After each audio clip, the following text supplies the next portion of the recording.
You're on. Good evening and welcome to the June 5th, 2007 meeting of the Glendale City Council.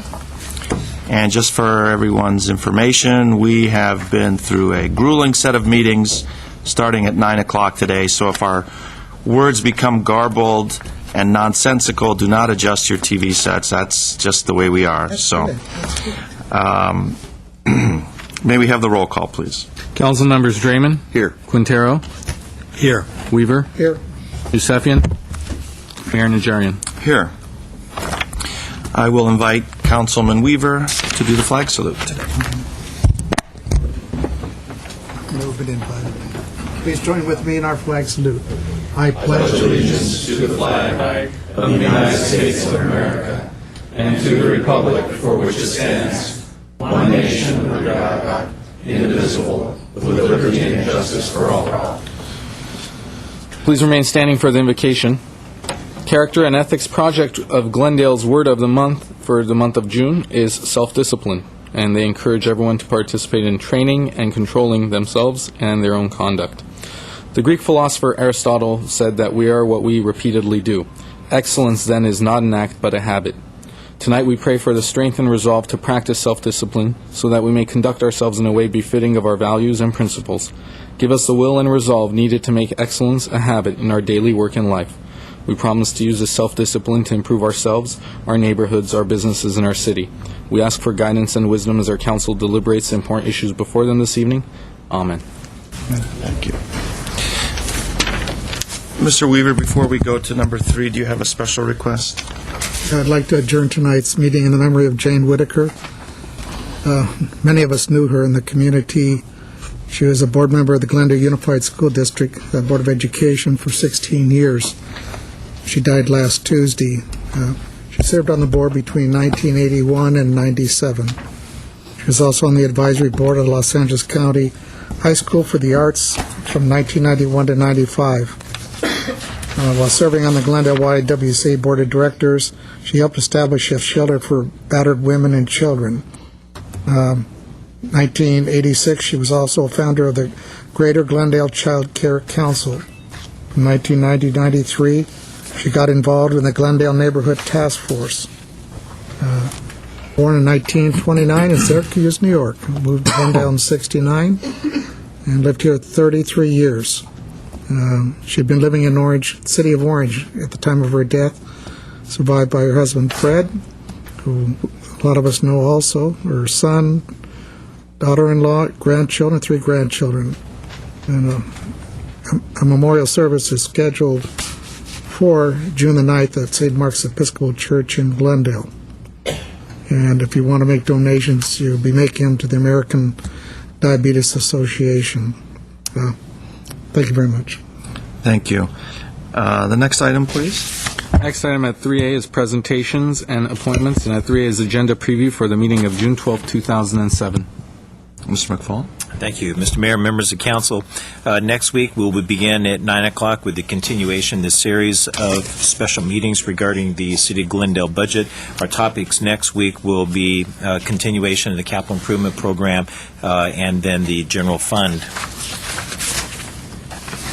The Glendale Redevelopment Agency will have an item. This will be from the Director of Development Services regarding a facade improvement grant program for 432 through 442 West Broadway. There will be a joint meeting of the Glendale City Council, the Redevelopment Agency, and the Housing Authority. This with the request to the agency to introduce ordinances that would allow the continuation of eminent domain in the Central Project Central Project area and the San Fernando Road Corridor Project area. There will also be actually two related special meetings in the afternoon, the first being a general discussion of funding open space with assessment districts, and then the discussion of draft legislation to establish and impact certain fees for parks and libraries. This would be consistent with action from City Council at a previous meeting. Then the City Council, there will be a number of action items. The Acting Director of Administrative Services will be submitting 2 salary and benefit-related ordinances for Council's consideration. These would deal with compensation for employees and also changes to benefits for employees. The Acting Director of Administrative Services will be submitting a report on a variety of adjustments to the adopted 2006-07 budget. That's this current year budget. This is a follow-up from a report that was submitted to Council previously. The Director of Information Services will have a report on a telecommunications carrier and circuit service vendor. The Director of Parks and Recreation will be providing a report regarding the proposed Maple Park revitalization project, a renovation project that will require a appropriation and also a design and project status consideration by Council. The Director of Public Works will be submitting a report on the ADA survey, actually a change order to an existing contract for ADA services. And then lastly, the Interim Director of Glendale Water and Power will be conducting a hearing regarding a resolution and necessity declaring a public need to acquire certain property interests by eminent domain. Thank you. Next item, please. At 3B is proclamation designating June 10 through the 16th, 2007 as Flag Week.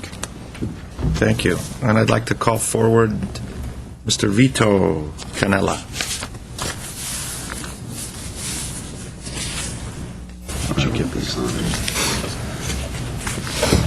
Mr. Canella, I have a proclamation for you, and let me read it and then give you an opportunity to address council and introduce some colleagues of yours. Whereas Flag Week, June 10th to 16th, 2007, was established by an act of Congress in 1966 as a 21-day period during which our flag should be especially honored and displayed. And whereas by our flag's display we reaffirm our allegiance to the principles for which it stands and honor those men and women who have served under it in protecting our nation from those who have attempted to destroy our freedom, and whereas the flag continues to stand as a symbol of hope and opportunity to those of foreign birth who have become citizens of our country. Now, therefore, I, Ara Najarian, Mayor of the City of Glendale, do hereby proclaim the week of June 10th to 16th, 2007, as Flag Week. Mr. Drayman, if you'll please present the proclamation. Vito, it's a little switch of roles, but it's my pleasure to present this to you. Thank you. Say a few words. I think it would be appropriate that I will say a few words. Please. The first thing I would like to thank the Glendale City Council for issuing this proclamation, declare the week on June 14, Flag Week. My name, as you require, my name is Vito Cannella. I arrived in Glendale in 1954, and has been my home ever since. Although many people know me as the owner of Vito Barbershop on Ocean View Boulevard in Montrose, I was also the postmaster of Montrose in 1960, when the Montrose Shopping Park, as we know it today, was born. It was also during that time that many members of our community, concerned about unrest and anti-government protests, and some people were burning the flag, they decided to do something that to protect and honor our country's most precious national emblem, the American flag. At that time, I joined with Bill Bailey, an old friend, to create something on a national scale that had never existed before, namely a week of recognition of flag which will come to be known through the United States as a National Flag Week. Bill Bailey and I began working with the Crescenta Cañada Rotary Club and other civic groups in our community to convince the former United States Representative H. Allen Smith to introduce a legislation in Washington that would recognize the week surrounding Flag Day as a National Flag Week. Eventually, this legislation passed both to the House of Representatives and the United States Senate. And on June 9, 1966, President Lyndon Johnson signed the first proclamation designating the week in which June the 14th occurred as a National Flag Week, and calling upon all citizens to display the flag of the United States from that day forward. Each president is authorized and requested to issue such a proclamation. Every year, I've been sent a letter to all the presidents way in advance, a couple months in advance, and they do make the proclamation very quietly. Consequently, nobody pick it up, and the president pick it up, and that it should be the other way around. So, what is the moral of this story? As we gather today to celebrate patriotism, the moral is that in out a small town like Montrose, the dream and goal of hard-working citizens can be realized for our city, our county, our state, and even our country. And in closing, please remember to display all glory from Sunday to Saturday during the week of June 14 every year, and that will be next week at this time. Again, I would like to take the opportunity to thank the Council. And lastly, with the Council permission, I would like to dedicate and give this year proclamation to the American Legion Post 288 for being in the forefront of spreading patriotism in North Glendale. And I have here with me the commander of that post, John Code, and the adjutant of the post, Mike Baldwin, and I would like to call on them to make this presentation on your behalf.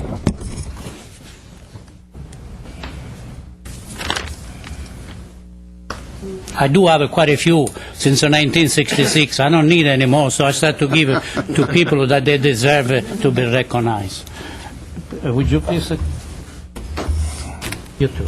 He had me in the chair for since 1966. I couldn't get away from him. It's all yours. Oh, all right. Go ahead. All right. We'd like to, on behalf of American Legion Post 288, thank you for this proclamation. And you may know that the American Legion is very active in the burning of the flag amendment in Washington, D.C., and it's things like that that give us hope that we'll eventually have that amendment passed. Thank you again. Thank you. Thank you very much. Thank you, gentlemen.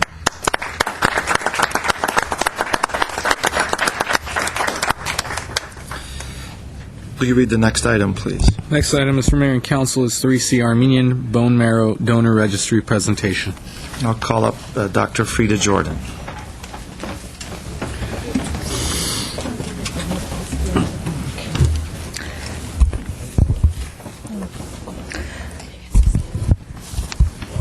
Honorable Mayor, Mr. Nigerian, City Council members, City Manager, and staff. I'm Dr. Jordan, a Glendale resident, founder and president of Armenian Bone Marrow Donor Registry. Like other minorities, Armenians throughout the years have developed unique genetic makeup in terms of transplantation antigens.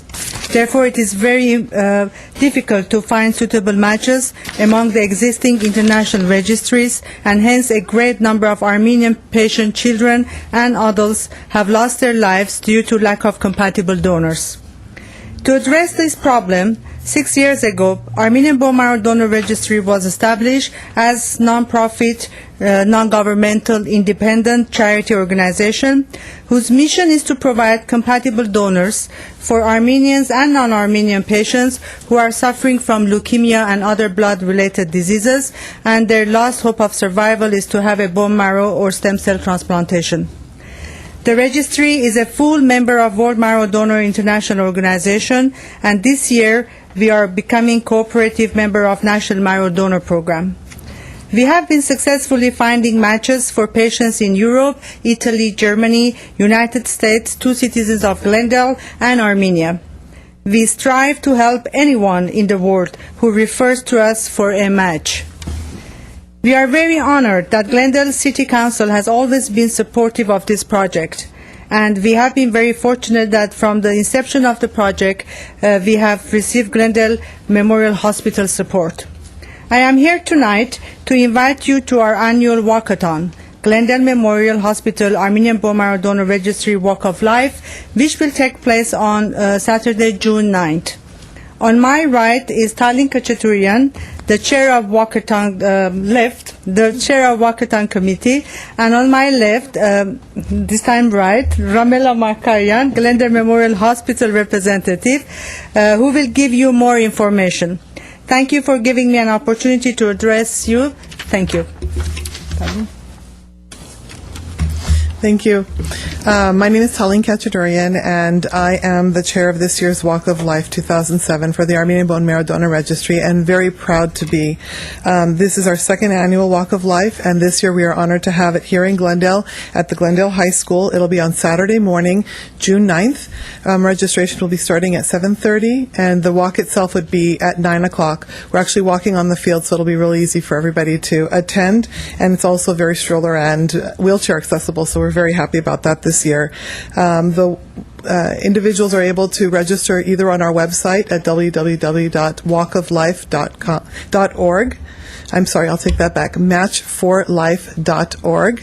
And we are, it's a $20 registration fee, or that day it'll be $25. We look forward actually to having all of you join us that day, along with your families and neighbors, and please encourage everyone to come and support all of our hard work. In addition to the walk, we'll have booths and we'll have food and entertainment as well to celebrate the day and to support all those who are either fighting for their lives or for those who are grieving those that they've already lost because of inability to find that match.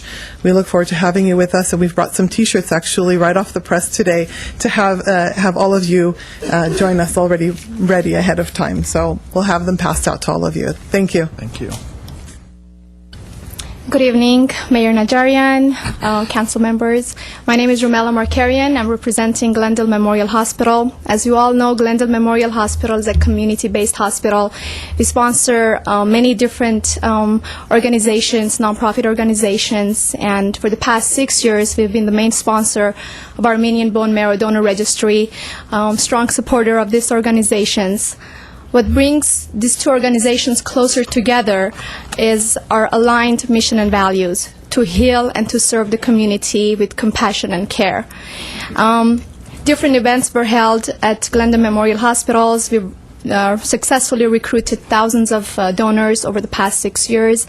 And once again, we're teaming up with Armenian Bone Marrow Donor Registry for this great event, second annual Walk of Life at Glendale High School.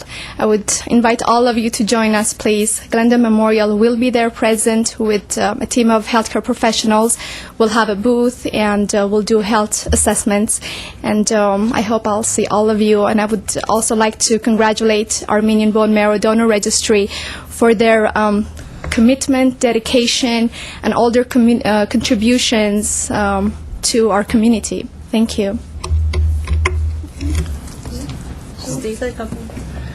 No, time's up. Okay, Steve, okay. Perfect timing. I think that just wanted to echo a couple of comments. One, that it says it's the Armenian Bone Marrow Registry, but as was already stated, it's for Armenians and non-Armenians, and it's a general registry, and it really is very important. And I'm really happy to be walking next Saturday. I know I talked to the mayor, and he's got to be at Glendale College, I guess, and won't be able to attend. And I know not all of you will be able to attend. So I just wanted to give you sponsorship applications so that if you can't attend physically and be there physically, well, at least maybe your wallet can be there. Thank you. So registration's at 7:30, and it's going to continue until 1 o'clock? 9 o'clock.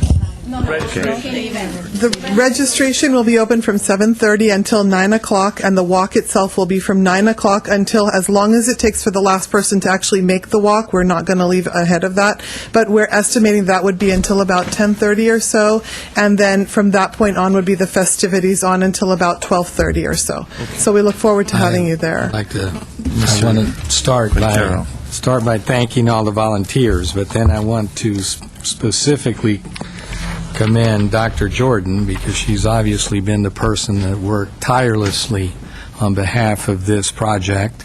And a few years ago, when we were visiting Armenia and under the Sister City program, I had the opportunity to go to the clinic there in Yerevan. And I can't tell you how impressed I was with what she had done in terms of the facilities. And I remember specifically that there was a Armenian woman from Switzerland that was there getting her blood tested, and she looked like a very, very elegant European. And I remember thinking, this elegant building and this elegant clinic, had it not been like that, she might not have gone in.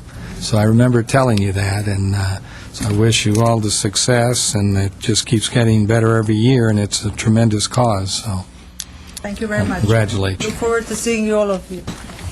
Thank you very much, and good luck.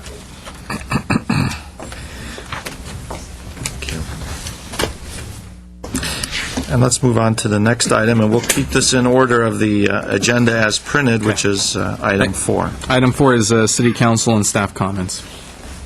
Mr. Weaver. Just one short one to the general public.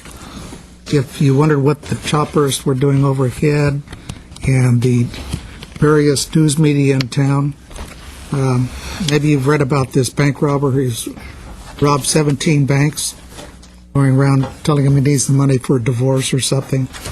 Anyhow, he hit the Wells Fargo Bank in Glendale today, and Glendale PD caught him in a McDonald's standing in line to get some food. So he got away with 17, but he didn't get out of Glendale. Very good by our Glendale PD. Thank you. It's a good lesson to be learned. Don't mess with Glendale. Don't mess with Glendale. Any other comments from staff? John? Mr. Draymond? Just one brief comment. I want to thank everyone who participated in, attended, and volunteered for the 24th Annual Arts and Crafts Festival over the weekend. You're welcome. Mr. Weaver just said you're welcome. Some of my colleagues in the council showed up. It was a terrific event. Approximately 40,000 people turned out for this event. 425 vendors, beautiful weather, and a great time was had by all. I also want to thank the Glendale Police Department for their fine help in overseeing portions of the event. Thank you. Thank you. Anyone else? Staff? I'm going to comment on that. I had two of my cousins were visiting me this weekend, and so I gave them the tour of Old Town and all over Los Angeles. And what really impressed them the most was Montrose. And I think they said one of the reasons was that there were basically no franchises there, that it was all moms and pop type of operations, restaurants. We had lunch there, and I think that's what makes Montrose what it is, just the fact that there are individual places to go to that are unique. So keep doing the same thing. Thank you. Mr. Kasakian? Didn't walk as far down as the Quiznos or the Coffee Bean? No, they didn't notice that. Just kidding. They didn't notice the Coffee Bean, but they didn't know it was a franchise. I had an opportunity this Saturday to actually be a judge for Clark High School's seniors. The senior class that's graduating had their senior projects, and a number of members from the community showed up early on Saturday morning at Clark High School to judge these seniors who were presenting the culmination of their work as students at that high school. And it was a diverse number and a variety of projects, everything from students who had been lifeguards to people who had learned how to dance. They'd made their own movies, had studied architecture and built doghouses using AutoCAD. Very impressive group of students, and really a testament to our school system and what the hard work of the teachers and administrators up at Clark High School. So I enjoyed it, and I'm ready to do it again and looking forward to doing it next year. And congratulations to the class of 2007. Thank you. Mr. Yusefian. Mr. Mayor, I'd just like to forewarn my colleagues that next week I will take maybe about 5 minutes or a little bit longer to give a brief report of what is happening at the airport, and also we are doing the budget, so I'll give you some numbers of what the revenues come from and where they go, so this way my colleagues also know about it, and the public also will know where we spend our $89 million a year budget. Thank you. If there's nothing else, let's move on. Mr. Kasakian? Item 5 is consent items, including minutes. The following are routine and may be acted upon by one motion. Any member of council or the audience requesting separate consideration may do so by making such request before a motion is proposed. I have a request to pull 5A and 5C. Mr. Mayor, Mr. Yusefian? move consent calendar. Second. Except for A and C. Except for 5A and 5C. 5B. Sorry. Was that on the 5B? That's okay. Well, All right, the roll call. Who pulled 5A? I believe it was Dr. Spiritu. I have Dr. Spiritu. Was that what you wished to have pulled? 5C. And who was the other card by? I think 5C. We'll see. Okay, so we C can looks like an A. work on 5A and 5B then. All right. So, 5C will only be pulled. Okay. The motion Motion. for I amend my motion. 5A and B, 5A and B. Roll call, please. Council members Draymond, Yes. Montero, Yes. Weaver, aye. Yusefian, Aye. Mayor Najarian. Yes. 5C, please. Director of Public Works regarding revised motion to provide beeline service for the city of Glendale. C1, revised motion for change order to increase the contract amount with MV Transportation, Inc. for the operation of the beeline transit service. I have two speakers, Mr. Barry Allen, number one. Would you like to defer switch? He's your warm-up act? He's hitting. You don't need a warm-up act. Okay, Mr. Spiritu, highly irregular, but we'll let it go this time. It's usually the luck of the draw, but Thank you. Well, you thought C was A, so I didn't think That was actually my fault, and I think it was because of poor penmanship. No. I'll stop using You can share felt the pens, and I will. responsibility on that. Dr. Spiritu. Mr. Kasakian, Yes. PowerPoint, please. And I will need your assistance. Just say one. Mr. Mayor, City Council, staff, I am Dr. Richard Espiritu. I have two questions before I start my actual presentation. This contract was first brought to the City Council on April 17th. Interesting date. On the 05-06 contract was for approximately $5 million. Why is this contract for a 15-month period nearly over $10 million? And the other question is, why has an MV Transportation contract with this? Regarding all this other stuff that has been in this proposal, ADA was mentioned 4 times. It was also stated that the purchase, replacement, and repair of safety edges and destination signs was mentioned several times. One of the interesting things is, and this is hearsay, which can be disregarded, but the number 50 bus broke down this afternoon on the corner of Pacific and Glen Oaks at approximately 4 o'clock.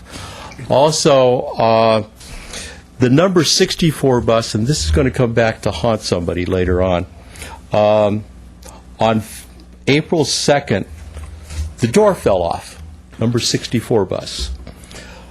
This here is a driver vehicle inspection report done by MV Transportation. I redacted the names of the drivers because the last time I did this, these drivers got pulled in and were questioned, how did I get these things? Next. And if you notice, back please. How did you get those? Well, we'll answer that later. It also says there that the door edges will not close properly down at the bottom. The next one goes, and this was, by the way, in the first part of 2007. These are City of Glendale Transportation Inspection Reports. This is actually done by the City of Glendale city inspectors. Next page, it talks about the safety door edges will not reopen. And it goes on, talks about a bunch of other things about kingpins, but who cares about a kingpin? The next one is the number 32 bus. Odometer doesn't work right. Kingpin's worn. That's fine. Who cares about that? The next page, that's the kingpins. Next page. This is a report from the California Highway Patrol. These are the guys who carry the badges.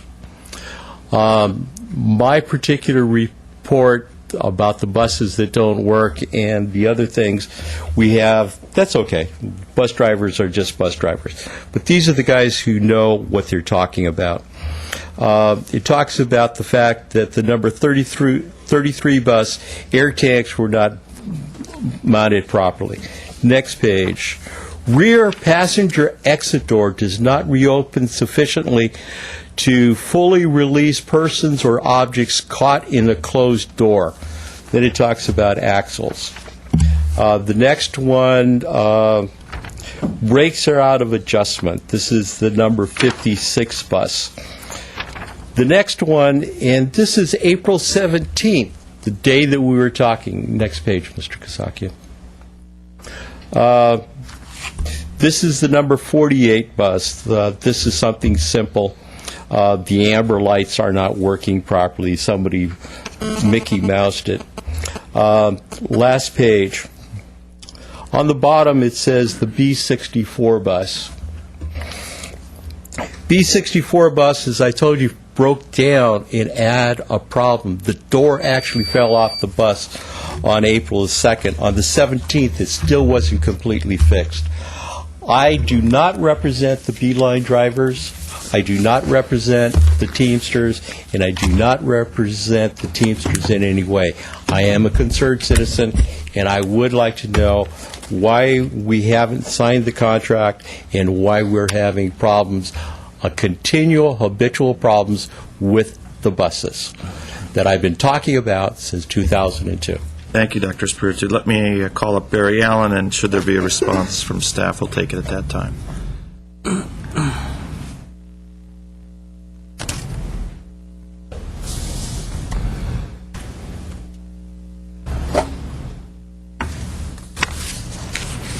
Thank you, Mr. Mayor, council, staff, of course, the public. I'm Barry Allen, and I am quite surprised that when this issue came before the council back in, what was the date, in April, that council was more concerned at first with the fueling, and then ultimately Mr. Najarian, followed by Mr. Yosefian, picked up the issue that why are we talking about $900,000 when you're talking about $10 million, or is it $7 million? And today we're brought back to the same issue. Now, this is your top paid staff, the best people that money can buy, and each time that they do this to you, it affects your credibility, because you tell them how good they are, and they bring this material back to you, and you have to redo it again. Now, if you look at page 404 of the meeting back in April, they're looking for $7,179,000, and today they're looking for $10 million. Now, as I recall, this was initially, a 4-year contract, and with contract extensions and whatever, it came up to about $22 million, maybe $23 million for a 4-year period. Let's say $24 million, so it works out. That's $6 million a year. All of a sudden, you've jumped it up to $10 million. Now, the gasoline, the fuels that are used, are strictly a pass-through. They bill you for what they've used, and you pay for it out of whatever fund. Now, certainly we know that those expenses have gone up, but we also know that their labor costs have gone up because we don't have a proper fuel station. But the issue really is, the big issue is 7 million versus 10 million versus 924,000 versus a report that you paid an awful lot of money for the top paid staff in this county, and you got bupkis. You've got again, a flim-flam. You're going to be looking at that again next week when they bring back the 2006-07 budget and ask you to correct it. So now, you've got to start looking at these things as to how it makes you appear. I'm Barry Allen for Vanguard. Thank you. Thank you. Mr. Starbird, did you have a comment? Well, I had a comment. Mr. Spiritu's comments, as I caught one of the reports, one of them was from '06, I believe. Is that right? And once again, I don't think there's any indication that these matters that are noted in these routine reports are not being followed up on. They are being followed up on and corrected. Correct, Mr. Zern? That's correct, Mr. Starbird. In fact, just a comment, Mr. Mayor, our CHP report this year, we got a personal call from the highway patrolman that conducts it congratulating us and MV on the best inspection that he's conducted on the fleet. I can get a statement to that effect, too. Okay. There was, when this item was before us a month or so ago, there was some confusion on, perhaps on council's part, on my part. Let me just speak for myself as to what exactly the appropriations were and for what time period they were going to apply to. Can you just give me the basics on that? Right, Mr. Mayor and members of the council, and that confusion was caused by, I think, our report that had numbers flying all over the place. But what we came up with and what you ultimately approved is we had a 15-month extension. The contract is on an off-fiscal year basis, so we wanted to get it back onto the fiscal year basis, so we need to complete it through June 30th of this year, and then an additional 12-month extension through June 30th of '08.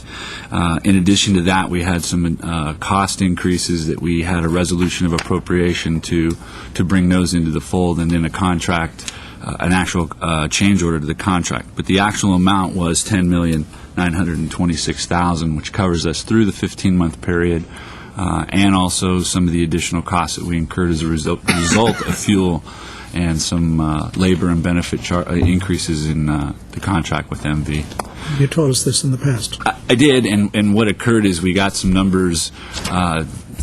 We didn't get the correct numbers on the change order, the resolution of appropriation versus the change order. So we're certainly just strictly coming back now to make that correction, so that the contract's been signed. We're holding invoices to MV, and we can't pay those invoices until we have the proper document approved. Okay. Mr. Weaver. Move 5B1. Second. Roll call, please. 5C. Oh, 5C1. Excuse me. Council, are we ready for roll call? Roll call, please. Council members Draymond? Yes. Quintero? Yes. Weaver? Aye. Yusefian? No. Mayor Najarian? Yes. The next item, please. Next item is oral communication. Discussion is limited to items not part of this agenda. Each speaker is allowed 5 minutes. Council may question or respond to the speaker, but there will be no debate or decision. The city manager may refer the matter to the appropriate department for investigation and report. I have a request for priority by Dr. Richard Espiritu.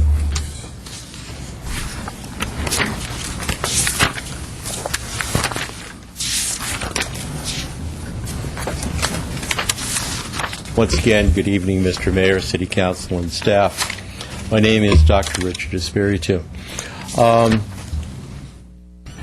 In 18 months, Mr. Yusefian, I would have a great pleasure in escorting you over to meet with the Joint Council of Teamsters.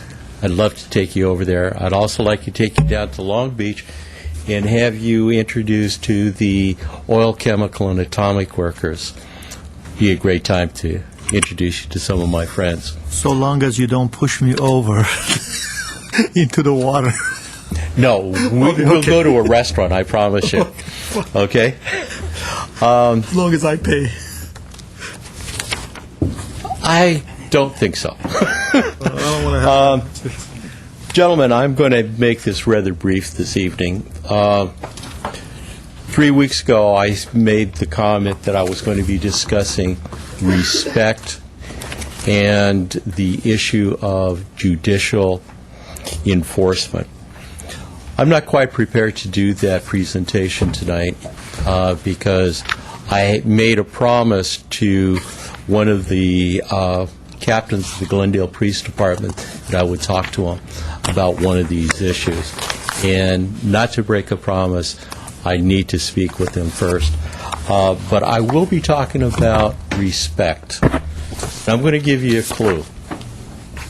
I hope some of you have a chance to read, or had the chance to read, the book written by Victor Hugo in 1831. The main character in that book had a name. I won't mention his name, but when you translate that from Latin into English, it means almost like.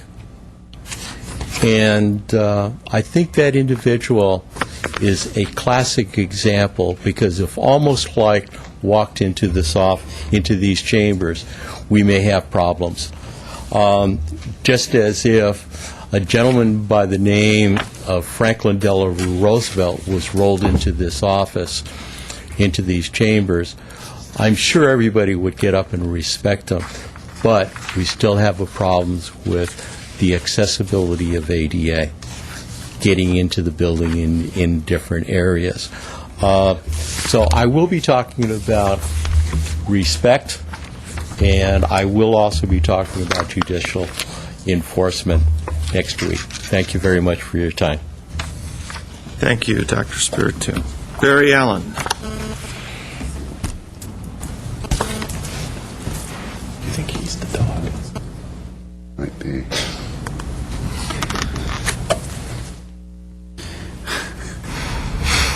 Thank you, Mr. Mayor, council, staff, and of course the public.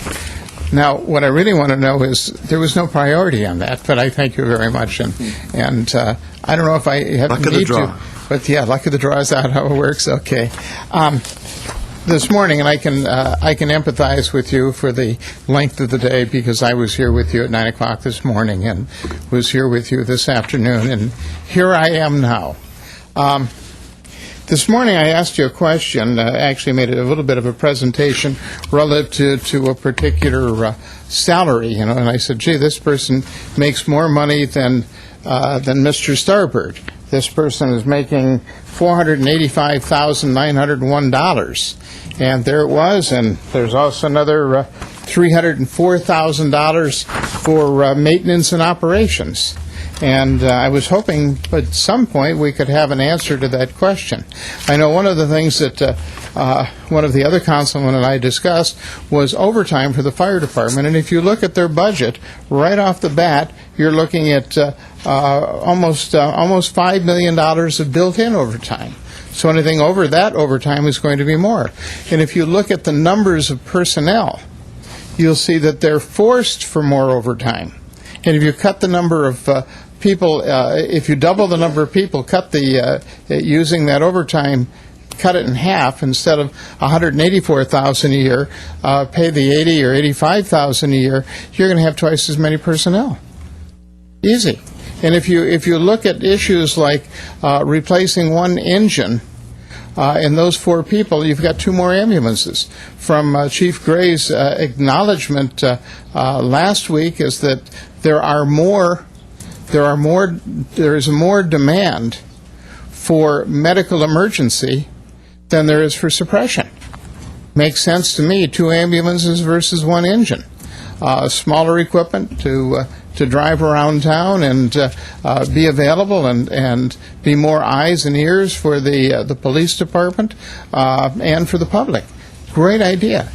But I think the bottom line, one official told me that, well, everybody does it. They put this money into a fund so that they can draw against it and use it here or there, wherever they want to use it.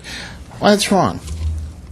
Sheldon Baker, the former mayor, told me about a year and a half ago, that the budget is the council's vision. And if the council is accepting the fact that individual departments are building a little slush fund so they have something to draw against it, that's fraudulent. That's corrupt. And if you're actually accepting that, you're condoning it. And I think the public deserves better. And I don't think any one of you gentlemen would condone that. And I think it's time that you started saying to management, we need you to be accountable. Just like Vanguard says, we want all of you, the elected officials, we want the people that are hired by those elected officials, and the people that they in turn hire, to be accountable to the public. Not to citizens, but to the public. We make that distinction. Public is all of us. We don't walk around looking for passports and naturalization papers or things of that nature, or numbers on their arm. We talk about the public. We accept everyone. And we would hope that the council would start seriously looking at this information. By the way, I call upon the public, I call upon you out there, and you here, to take a look at this budget. Go through it. There's probably about 1,000 pages there. Take a section, review it, and you'll find some very interesting things in there. Then come back to a budget session where the council is studying it and bring it to their attention. We can't expect them all to read that 1,000 pages. We could expect each one of you to take 200, but look at those numbers and be accountable to the public. Be accountable to us. We want that, and I know you do. Please do it. I'm Barry Ammon for Vanguard. And your point was well taken earlier this morning, and those who did not see the proceedings live could possibly see it again on replay, but we did direct our finance director to come back with an answer at his earliest convenience, and I will be expecting an answer next week, next Tuesday at 9 o'clock during our budget study session. Thank you. Thank you. The next speaker is Leon Mayer.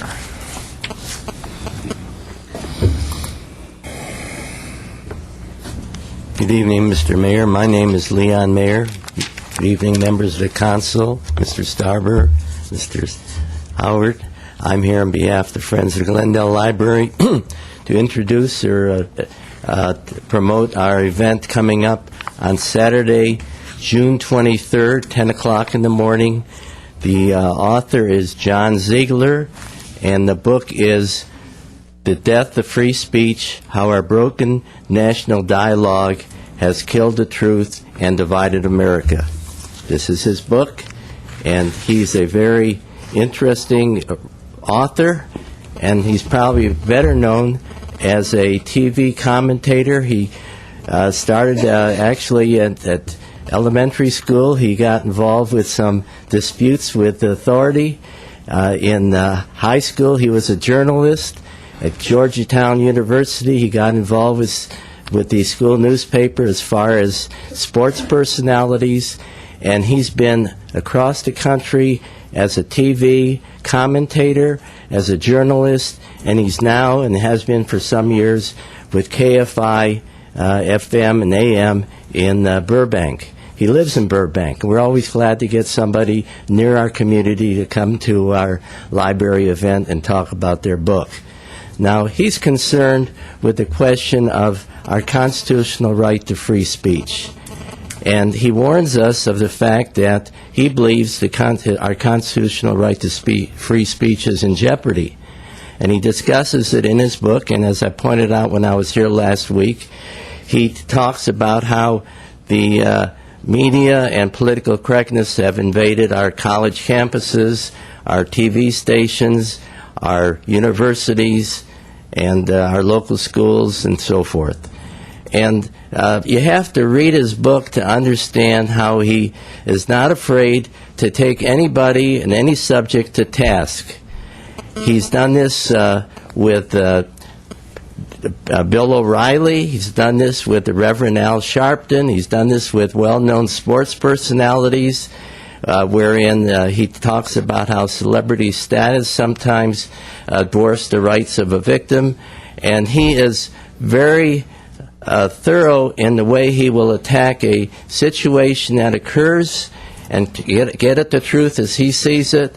He's critical in his book, not only sometimes of the Republican Party, probably more so of the so-called liberal press, but the point is he's honest, and he'll be there to talk about his book and answer questions from the audience. And I would like to also point out that the book is available,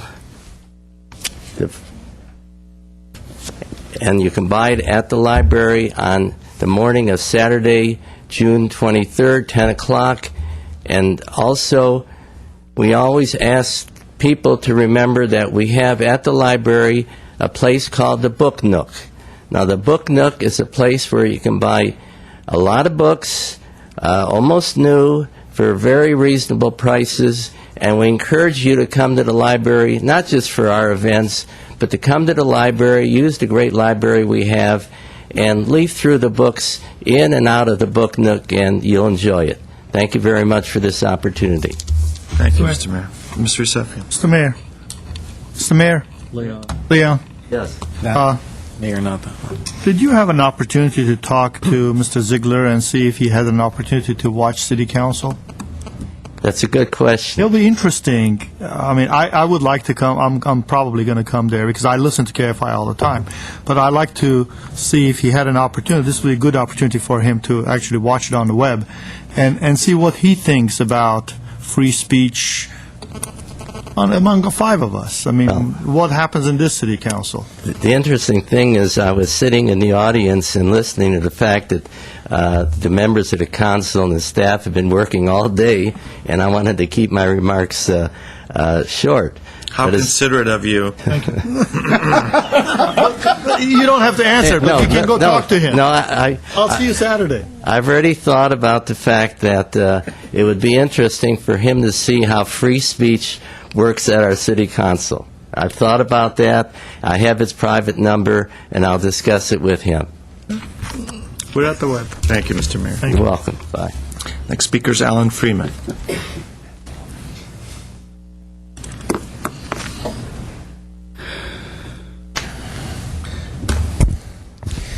Hello, Mr. Mayor, City Council members, and staff. My name's Alan Freeman. I'm president of the Glendale Teachers Association, and I'm here today to discuss with you and the Glendale community the current bargaining crisis that we have between the Teachers Association and the Glendale Unified School District.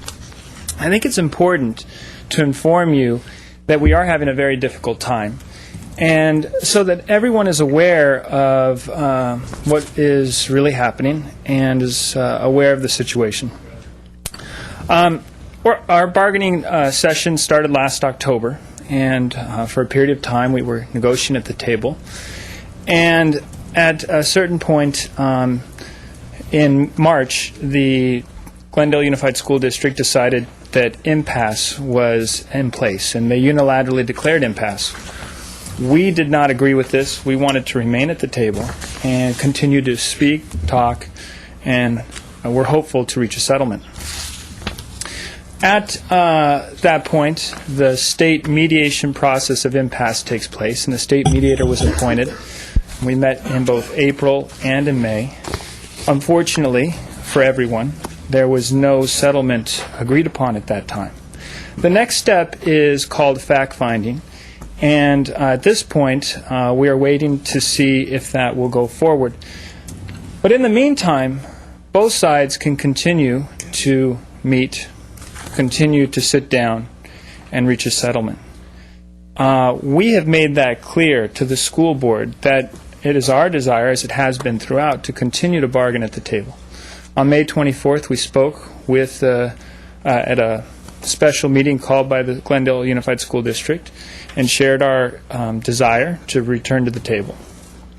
We followed up with an email, and last Friday we sent a letter. At this time, we still have received no response to any of those communications. We are hopeful that we can get back to the table. But we want to let the Glendale community know, we want to let you know as elected leaders of our city, that we really want to reach a settlement. And that's the message that we want to share with you.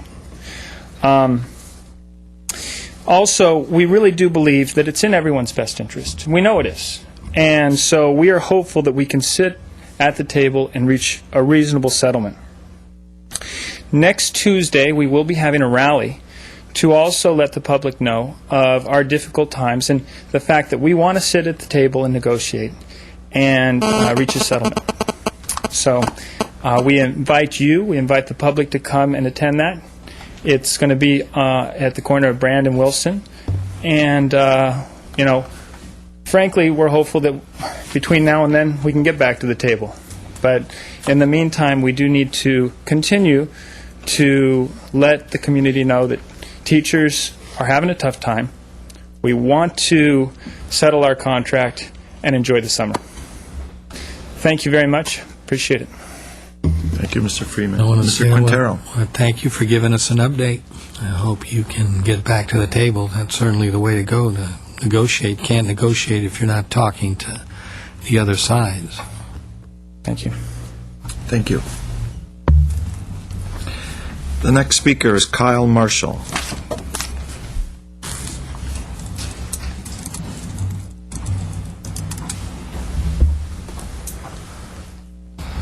I will make this really fast because I've been in meetings since 5 this morning, so I know exactly how you feel. I'm on behalf of Chevy Chase Country Club. I'm actually the superintendent of the golf course. And I just want to say that what happened last meeting, a lot of things were said by GWP that were not correct. The footprint has changed. It's moved down a hillside across the fairway. The impact's gone from 1 hole to possibly 3 because of a creek bed that they want to redo. They did not discuss that with you.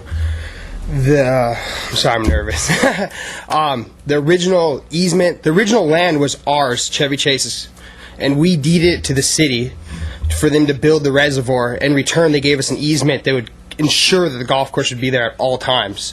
And that's why the easement was written the way it was to protect the rights of the golf course. Now they want to take that easement away and be able to expunge it at any time, and that's not fair to us. It's going to make the property worth almost nothing. And potentially this GWP could come in and say, we want a school here, build a school there. There's nothing that stops them from doing that. It's their land at that point. So, we encourage all of you guys to come to the meetings in the next 2 days and hear our side. We'll have diagrams showing you where the fences have been moved. The original discussion where they showed our members, the interim golf course and all that sort of stuff, fences were up the hill, we had playable holes. Now all of a sudden they're cutting across the fairway, they've shortened holes, they've turned it into almost a country club that can't be ran. We won't be able to retain our members, they're going to go elsewhere, move to other facilities, and we won't be able to survive the construction. That's our belief, and that's why our number is where our number is. If GWP would move fences back to where they said they would, we can start negotiating on a fair ground. I mean, we're willing to give them other storage areas on the property. We've voiced that opinion to them. They have not come back to help us at all. So, if anyone has any questions, if not, good luck for the rest of the day. Thank you. Mr. Draymond. I didn't get your last name, Kyle. Kyle Marshall. Marshall. I'm actually a Clark kid. I was one of the original Clark kids. So I know all about that senior project. I grew up in Glendale. So, Mr. Marshall, are you saying then that if I can understand you, that one of the reasons that there was not an outcry about some of one of the contentions made the other night was that no one spoke up about this initially. Are you saying that the reason is because we're looking at a different configuration now than then? Yeah, 100%. The footprint has now moved from above a cart path, which we could survive and we could keep a hole open, and that's what was presented to our members and to the canyon. And in the EIA report, it shows that fence above a cart path. And now the last letter we got from them, it was slammed down in the middle of a fairway, and now they're shorting another hole for us. And then they still haven't addressed the issue of the creek bed, which they've addressed to us privately, but they have not talked to anyone else, and that potentially knocks out another hole. So that's 3 holes. And that's what our whole complaint is. It has changed. We understand that the creek bed we understand the reservoir has to be redone, and we understand losing 5. We understand that. We're trying to sustain a golf course so we can keep our members and survive this in the interim and afterwards. And we feel that if we lose hole 4, we won't survive it. And that's why we put the number where we put. We basically said we're going to shut down. That's our fixed costs. And that's what, if you look at the paperwork, that's what it is. Thank you. Thank you. Any Thank you. The next speaker is Remo Alexandri.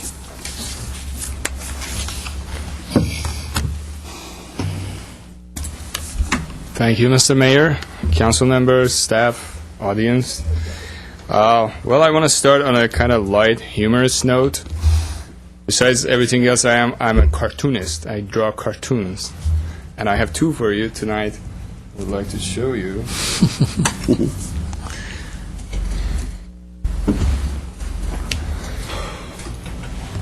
Oh, this one, let's go first to the other one. I showed this. This is the council.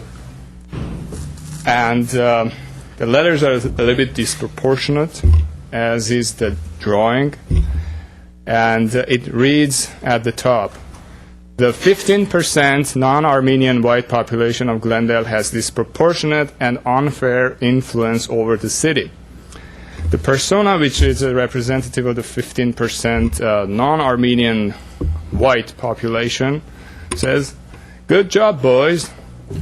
I'm very happy with the way you've dedicated yourself to me and my interests. Since I'm loud and intimidating, you'd better keep me happy all the time." That's my cartoonist signature. It's not my signature. Is my nose really that big? Sorry. Got more hair. I don't think Mr. Draymond's cheeks are droopy like that. Want to see it Yes, again? they are. Okay. Let me talk about this, and I'll return to the first one. I know that the first one is more interesting. Who's that, Larry? I have a great respect for Mr. Zarian. He's a tremendously interesting and wonderful man. But sometimes he makes outrageous comments. I mean, it has nothing to do. I mean, someone who's been living in this country for years and years. It's some of these old-timers, quote-unquote, since they're frozen in 60s or whenever, they've never evolved, that we live in the 3rd millennium, and this is a very different America. And actually, I called in on his show, and we got into a little debate, and he was insisting that we as immigrants should kind of be humble ourselves. But that's not true. And this is a cartoon. It's a imaginary show. Again, the same lady is the guest of the show. And Mr. Zarian says, "Ms. 15%, I always tell my immigrant viewers that they are and they will always be guests. They should always keep their heads down and behave as nice guests. It's you, I tell them, that owns this city, and everything should be according to your wishes." So, this is a cartoon. I sent both of them to Glendale News Press, but again, I think they're more than happy to keep their monotonic kind of way of doing their community forum. So, anyway, can close. All right, let me keep it on the first one. Then maybe if I had time, I would come back again. Anyway, on a different note, a little bit more serious. It's about Mr. Weaver. We've been hearing some serious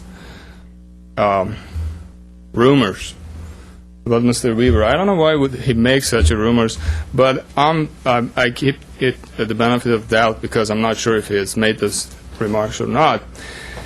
But this has come out.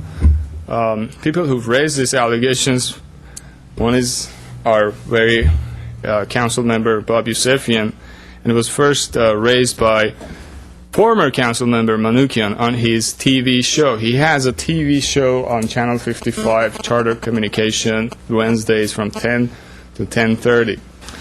And it's bilingual, but probably if you don't know Armenian, it would be a little bit difficult to follow. But Mr. Manoukian says that he has heard from some friends of his that Mr. Weaver has made Mr. Weaver has made some derogatory, unbelievable statements after his re-election that his mandate is, and his voters has given him the mandate to kick out Armenians from the city. And Mr. Yusefian last week reiterated that point, and it's just appalling. I don't know. Why would he say that? And Mr. Weaver, you would need a very strong leg to kick about 100,000 rear ends, Armenian rear ends from this city. And I don't think that's a healthy way of leadership in this city. So thank you very much, and I have some copies for you. If Mr. Kasafian did distribute, I would tremendously appreciate it. Thank you very much. Did you used to do cartoons in news press? No, I in the past? They did never call me. In the past? Oh, no, I never did. No, okay. No. All righty. Thank you. The next speaker is Ani Garibian.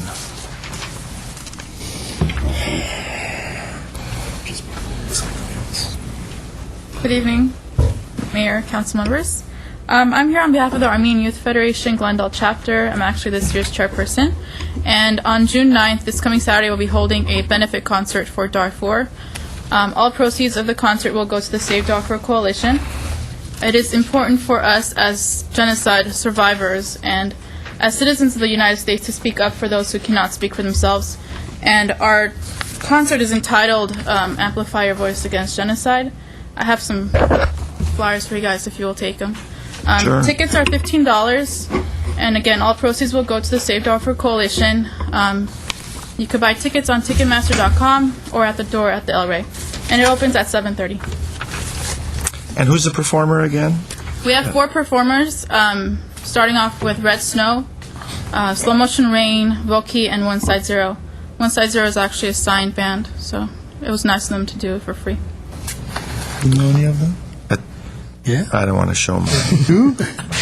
That's at the El Rey, Saturday night, and the time again, please? 7:30. 7:30. And where's the El Rey Theater? It's 5515 Wilshire Boulevard. All right. Pretty good. Thank you. Yeah. Proceeds going to the Darfur. Save Darfur Save Coalition. Darfur. Yep. Very good. Thank you. Thank you, Ani. You can pass those out. Thank you. Nancy Kent.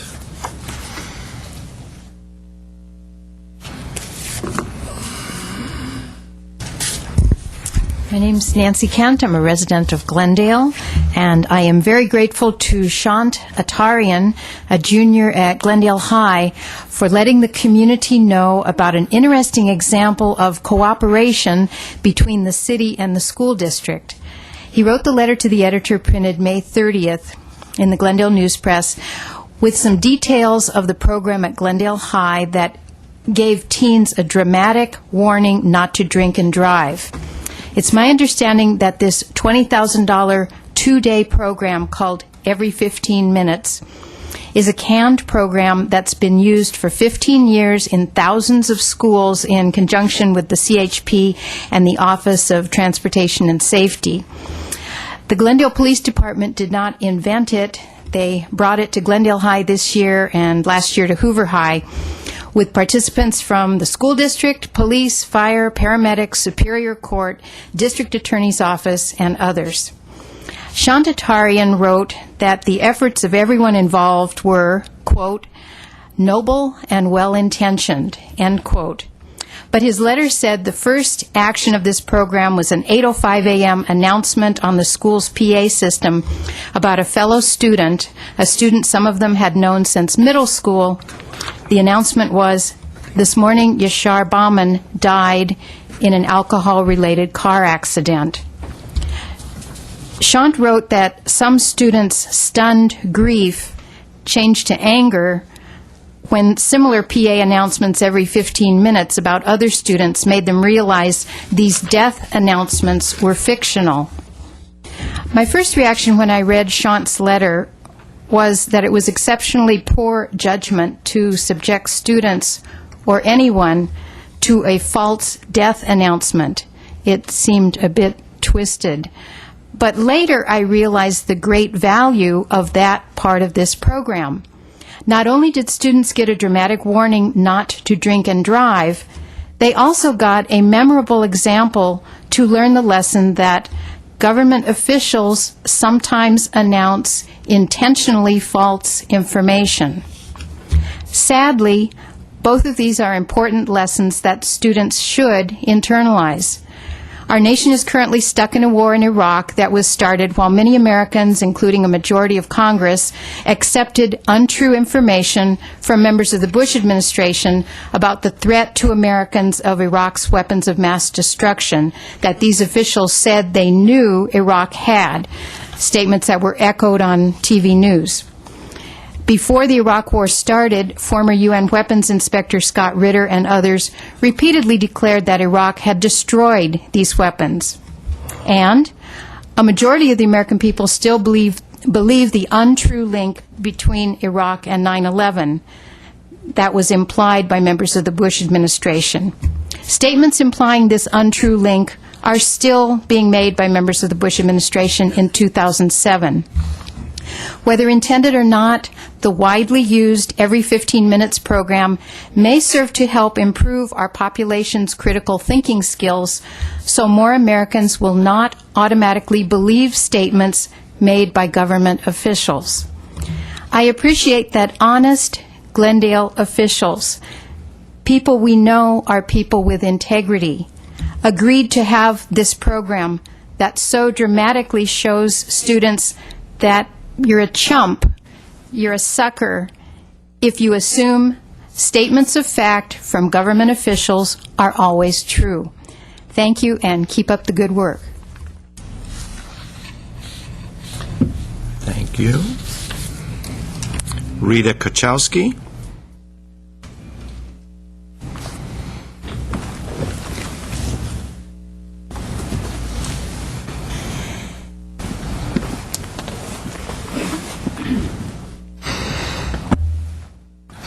Good evening, Mr. Mayor, members of the council, and audience. I'm here tonight to remind you that there is still a business being run out of 702 East Glen Oaks, a residential property, illegally, and it has been for the last year and a half. As it stands now, there is an appeal in front of the ZBA, which is scheduled for mid-July. The city has also taken legal action, is my understanding, but that does not start until July 30th. In the meantime, there is a business being blatantly run with cars and trucks coming and going daily. And I would just like to know, why are they allowed to still operate when it's been established, they've been denied all their appeals so far, and everything else? I have one other question for you. I also have pictures for you. But I noticed last week that one of my bushes has been trimmed by them, if you want to call that. I do realize that anything over the border, they are allowed to take action. But if I have had the police called on us and we have been threatened with arrest for walking on their driveway, how the hell can I trim my bush? Thank you. Thank you. Susan Roberts.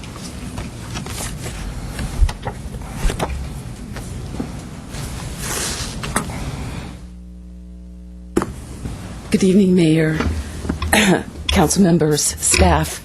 My name is Susan Roberts, and I too have noticed since the Kuroglians were denied their appeal at the zoning administrators that there has been a dramatic increase in commercial traffic at 702 East Glen Oaks.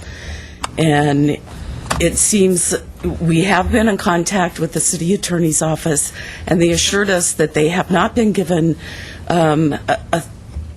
authorization to run their commercial business, but it doesn't seem like anyone is stopping them. And we just wish that something can be done to alleviate the problems that this is causing. Also, because I'm more aware of this area of East Glen Oaks, I've become very concerned about what C1 means. C1 is for the neighborhood commercial. And I've put together a little PowerPoint presentation about C1. Oops. And the official definition of C1 is basically that it's for small businesses to serve the surrounding neighborhood. And what we have is like a small strip mall that has a liquor store and a pizza shop storefront and a florist. And it's small and has ample parking. It's not obtrusive to the neighborhood. This is another shot. It's not anything dramatic. In fact, here's one across the street that is the same low profile, ample parking, and rather... Just they can't see it at home, so you want to click forward. Oh.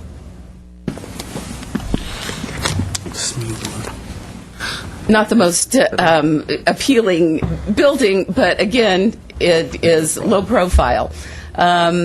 These two buildings are, again, they have residential elements that fit in with the neighborhood and visible parking. Again, small scale, serving the surrounding neighborhood. Small scale. This is the dentist office right next to 702, and it has a great setback and ample parking. This one starts to go up to the 3 stories. I think this was put in the mid-'70s. But it has the residential elements that fit in with a residential neighborhood. But now we're starting to see these buildings that are massing. They're built out to the property line, and there's no visible parking. So they're parking on the street, and a lot of times, especially for this building, they're going into the dentist and using the dentist ample parking. Again, it's massive, and it overpowers the neighboring commercial buildings. Now, this one is really huge. It has minimal setbacks, and because it's so big, I think there's 16 office suites there. They're bringing in outside. They're not serving just the neighborhood. They're not serving just the city, but on a regional basis. And so we have problems with parking. This street had to go to permitted parking, but since it's not enforced, people are paying for their parking permits and still not being able to park in front of their homes. It's just too big, and it's not serving the neighborhood. It's serving the region. Do we need guidelines or ordinances to stop the mansionization of neighborhood commercial buildings?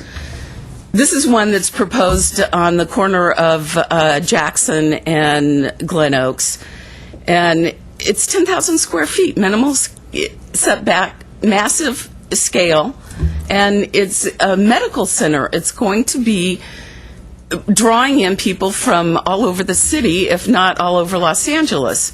It had a first and final, boom, boom, in and out of design review board, and it's approved. It's going to be built. This one, oh, I'm sorry, this is my last shot. This one is being proposed in C1. This is 4 stories mixed-use project. Now, the design review board returned it for redesign, but only because the drawings weren't accurate. That's my presentation. Thank you very much. Thank you. Greg Granha?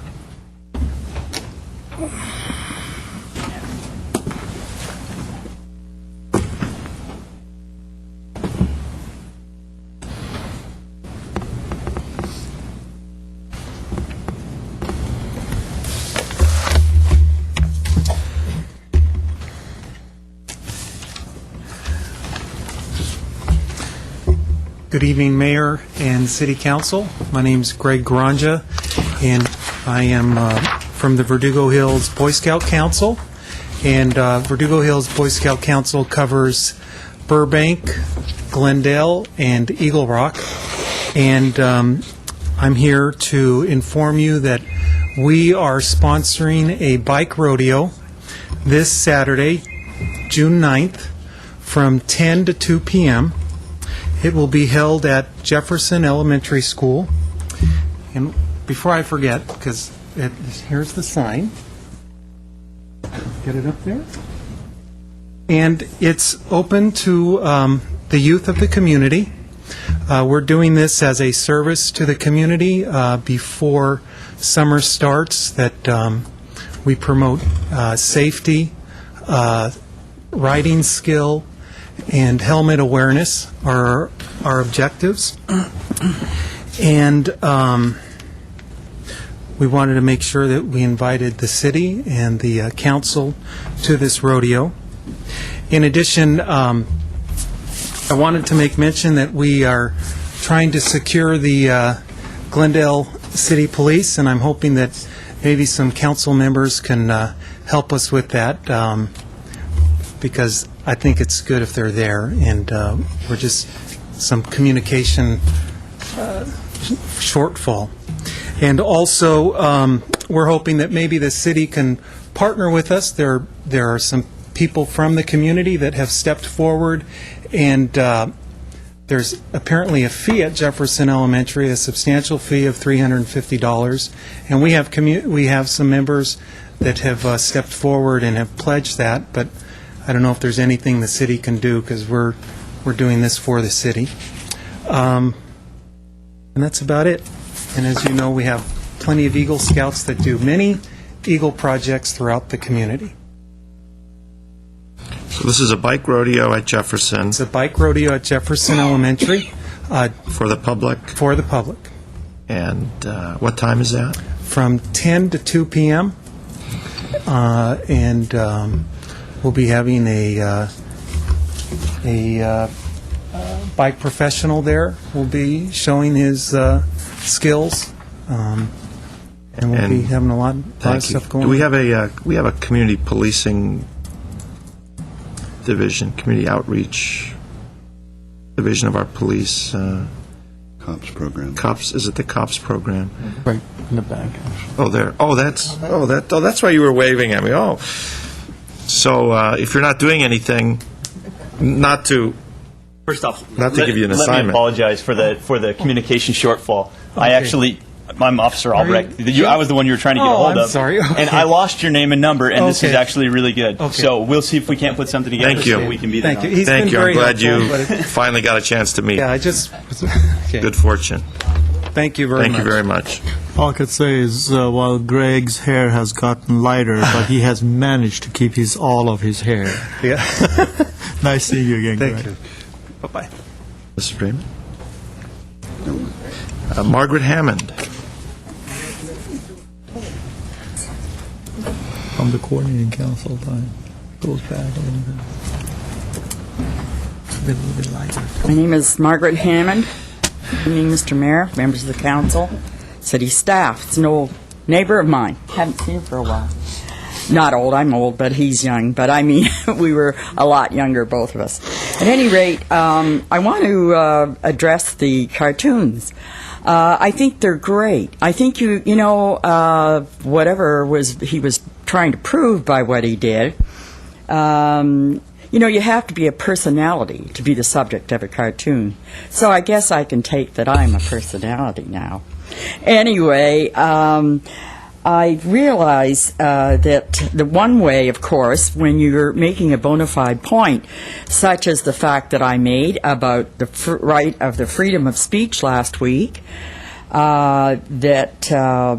regarding when Remo questioned the right of the newspaper to report the facts of a fight at the Glendale High School because it named two ethnic groups. And that I did argue the point that, after all, it was the duty of the newspaper to report. But I know that that's what he's doing is probably a way of trying to make me look bad or look silly or whatever. I don't care. I know why I'm here and what I stand for. I do not think that I stand for 15% of the people, the white, whatever he said, because I get phone calls and stopped on the street by all different people, all different ethnic people, a lot of Armenian people. You would really be surprised how many come up and talk to me everywhere I go, you know, whether it's in J.C. Penney's or the market, and will say, well, we may not always agree with you, but we're glad you stand up there and say your piece. We'd like to do it, but we just don't. And one of the reasons being because they're afraid of being belittled or made to feel bad. And I said, well, that's silly. You've got to stand up for what you believe in. I happen to have heard on the TV, on KCET, about the Civil War. And I personally put up my flags on the door and still have them on the door. I start about before Memorial Day and keep them up. One of the reasons being when I come home, they're crisscrossed on my door. And when I look at it, I think, that's why I'm an American, why I'm proud to be an American. And that's what we need to realize, that we're all Americans and have a right to speak up and have a right to feel that we don't have to be afraid to speak up. Just simply because we don't agree with each other, there's no reason to belittle each other. At any rate, my point is back to one of my favorite things, of course, the banquet halls. Tomorrow I will be going in the morning at 9:30 because one of the places is Caroon, wants a variance to have a barbecue. Now, forget it. I mean, the ordinance is on the books, it's illegal. How can they get a variance? As I say, the city of L.A. is not even allowing burning fireplaces in new homes. They're not going to allow them because they will not meet the standards, the air quality standards for the federal and the state and so forth. They're even thinking of doing whatever, like the incinerators went out of business, were put out of business in Glendale just when I first came to Glendale 50 years ago. They're going to do the same thing with burning fireplaces. I mean, wood burning. They're not going to allow any more wood burning fireplaces. New ones, absolutely, and the older ones, I don't know. So now how on earth are we going around in circles that the ordinance is on the books to protect our air quality? Why are we going to allow variances to break the ordinance down so that there'll be dirty air again in Glendale? We don't want that. And there have been several of the banquet halls or the restaurants, whatever you call them, that realize and are obeying the ruling now, such as Anoush, Premium, I understand. I don't know what's happening with MGM, but, if you let one go, then they'll say, well, hey, man, you let that guy away with it. Why can't we? And again, as I say, why do we keep spinning our wheels? The rules are there. All we have to do is insist that they have to obey the rules that are laid down. Otherwise, why bother having rules? If we let everybody do anything they want to do, then there's no use having any rules or laws for the rest of us to be protected. Thank you. Thank you. That concludes oral communications, if I'm not mistaken. Mr. Yusefian. Mr. Mayor, I have a question from anybody from GWP or maybe Hassan. Earlier on, a speaker talking about the water reservoir mentioned that if GWP gets that easement removed, they will have a right at any time to go there and build a school or do whatever they want with that property. Is that true or is not true? As far as the zoning code is concerned, the overriding zoning designation will not change by the simple mere fact that the GWP would be having the ownership of the easement. So the zoning is still SR? SR, correct. Okay. We sent that. The other thing is, while I also have you, Mr. Agani, could you please explain to us what are some of the zoning requirements when it came to C1? The individual speaker just talked about one little portion of it, but did not go into detail as far as the height setbacks, what the current requirement is, and some of the requirements been around for a while. I mean, you could see some of the buildings being built prior to even Briefly, 80s. Mr. Hassan. I'll be happy to give you a very brief answer on that. The speaker was correct in that the intent of the particular zoning designation was the way that she put it on the screen. However, the zoning code goes further and specifically puts the standards on how that intent is to be met, and that is by height and density and parking requirements, etc. And the projects will go under review based on those standards. Thank you. If there's nothing else, let's go to the next item. At item 8, which is action items, Director of Parks, Recreation, and Community Services at 8A regarding July 4th fireworks program. 8A1, motion to co-sponsor the Crescenta Valley Fireworks Association's July 4th fireworks event and contribute $5,000 towards the expense of the event. Mr. Starbird? Yes, Mr. Mayor, this item is back on the agenda at the City Council's request. Staff has provided for an appropriation which would actually come from savings within, special events in the manager's office, pardon me. Special events in the manager's office, savings this year toward a contribution if the council so wishes. I think at some point next year we'll be asking for continued funding, but at this time it's a one-time appropriation. It would be from within the special events budget in the manager's office. Mr. Weaver. Question, where are they going to do it now? They couldn't last year because of the new AstroTurf. So is it still in the same location, but they found a mechanism or way?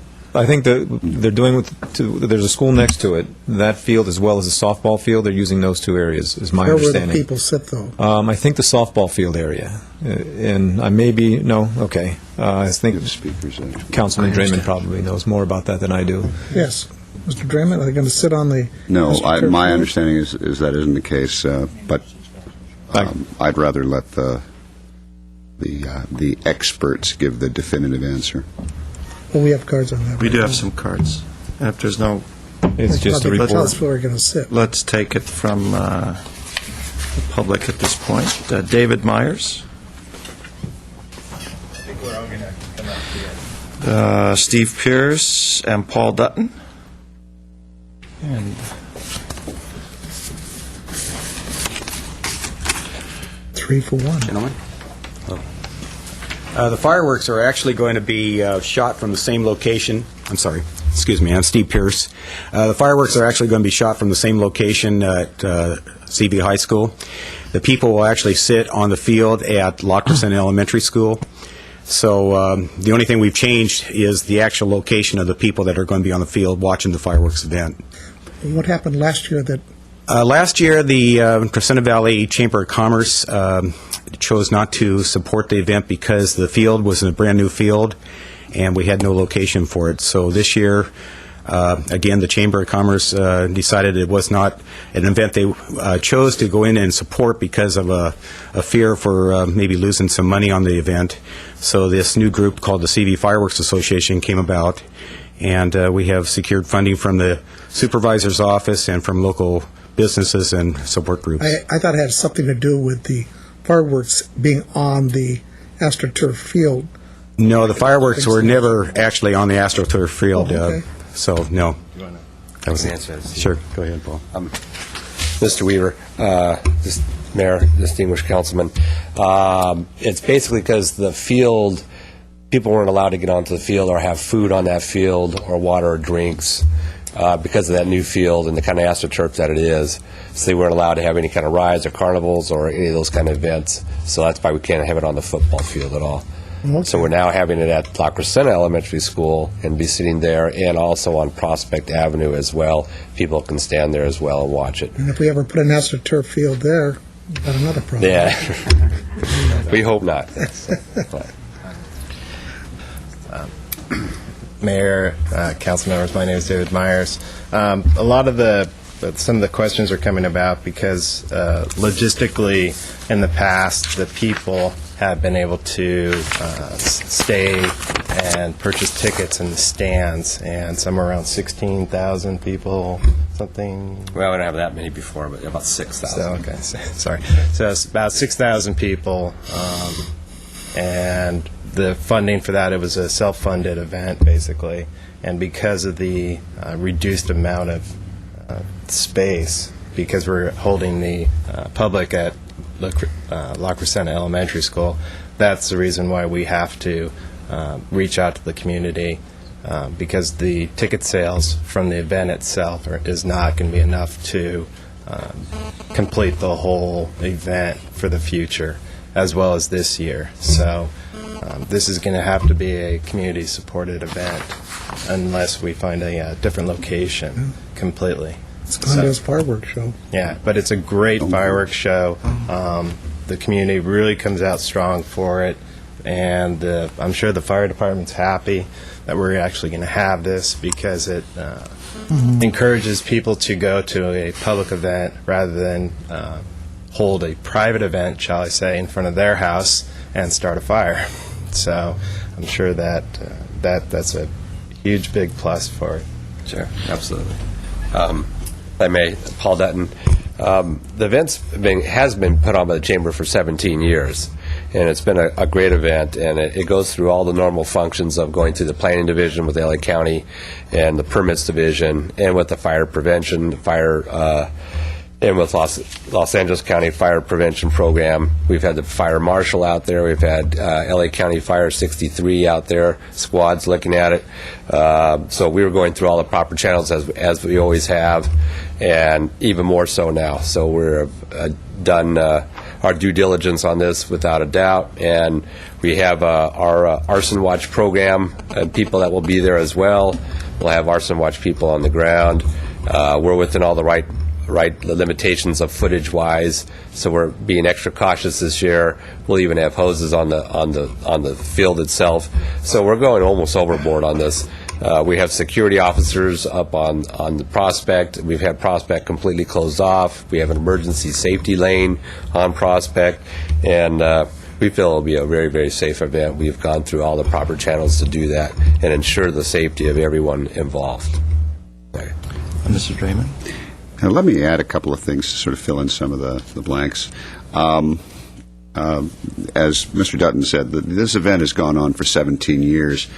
It wasn't that the concern was burning up the new AstroTurf with the fireworks. It was simply a matter of it was brand new, and there was concern about the pedestrian traffic and vehicles and that sort of thing. The reason I think the Chamber didn't choose to sponsor the event this year had to do with the change of the venue causing a much more limited number of people that could attend. And since it's was done as a fundraiser for them, they were concerned about the investing their money and the potential limited return. So rather than keep all of the burden on the Crescenta Valley Chamber, the idea was to create a new nonprofit, sort of modeled after the Christmas parade idea, where the Chamber, along with other community groups, businesses, and individuals, Montrose Shopping Park Association, and of course, as Mr. Pierce mentioned, Supervisor Antonovich, and individuals such as myself and others, and businesses throughout the area have stepped forward to fund the event so that the burden wouldn't be on one single organization. And so they have scaled the event to an appropriate size. For those of you who aren't aware, Crescenta Valley High School and La Crescenta Elementary School are side by side. And Prospect Avenue, which the gentlemen are referring to, is an east-west street that runs alongside both. And so there's nothing new about how they're doing the event. It's simply, in terms of the technical aspect of it, it's simply that it's now going to be funded by a nonprofit that is sort of an umbrella for a lot of community organizations. The scope of this program is the same size, mortars, and everything else as all the top professional programs. And if you haven't seen it, it is a spectacular aerial show. It's just top-notch, and it draws a flood of people to the area.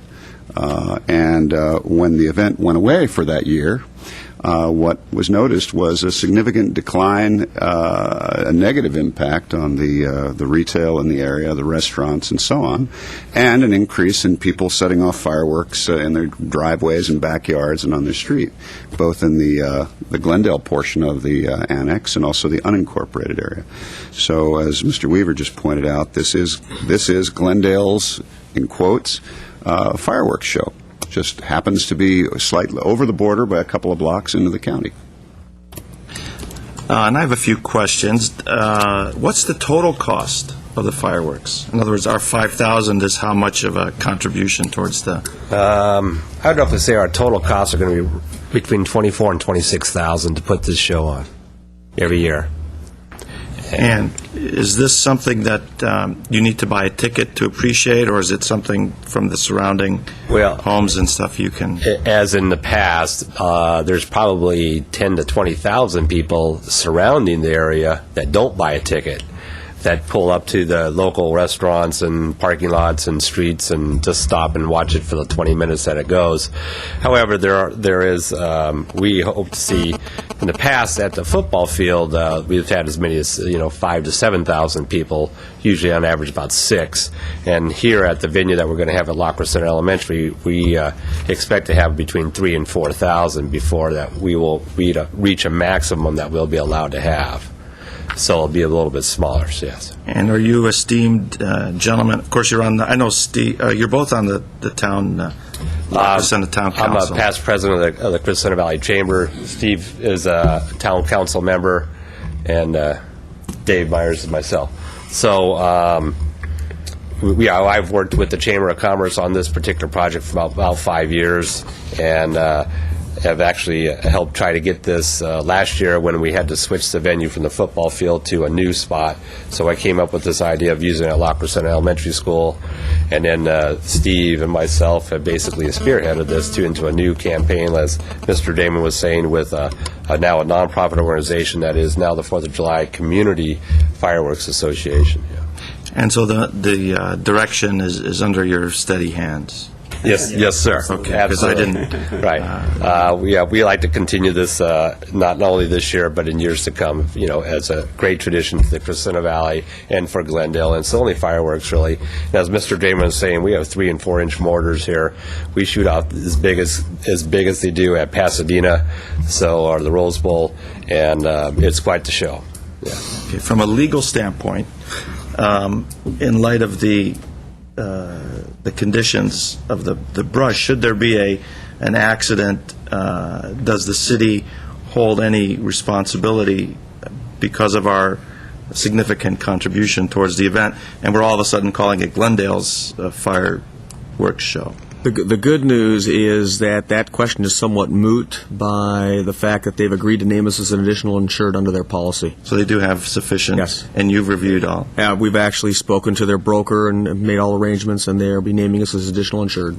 So even if there were the potential of liability, just by the mere fact that we are named as a co-sponsor by virtue of our financial contribution, we still have the additional layer of protection. Okay. And L.A. County Fire is giving you the clean bill of health. And yes, we have filed all the permits. We're waiting to hear back on those permits. But yeah, if the LA County Fire sees something that is incorrect or wrong, we will certainly have to abide by that. Absolutely. They are on site as well. Yeah, they will be on site. Yeah, without a doubt. Mr. Yusefian. I have a question. You say that this is going to take place at the Crescenta High School, which is part of the Glendale School District.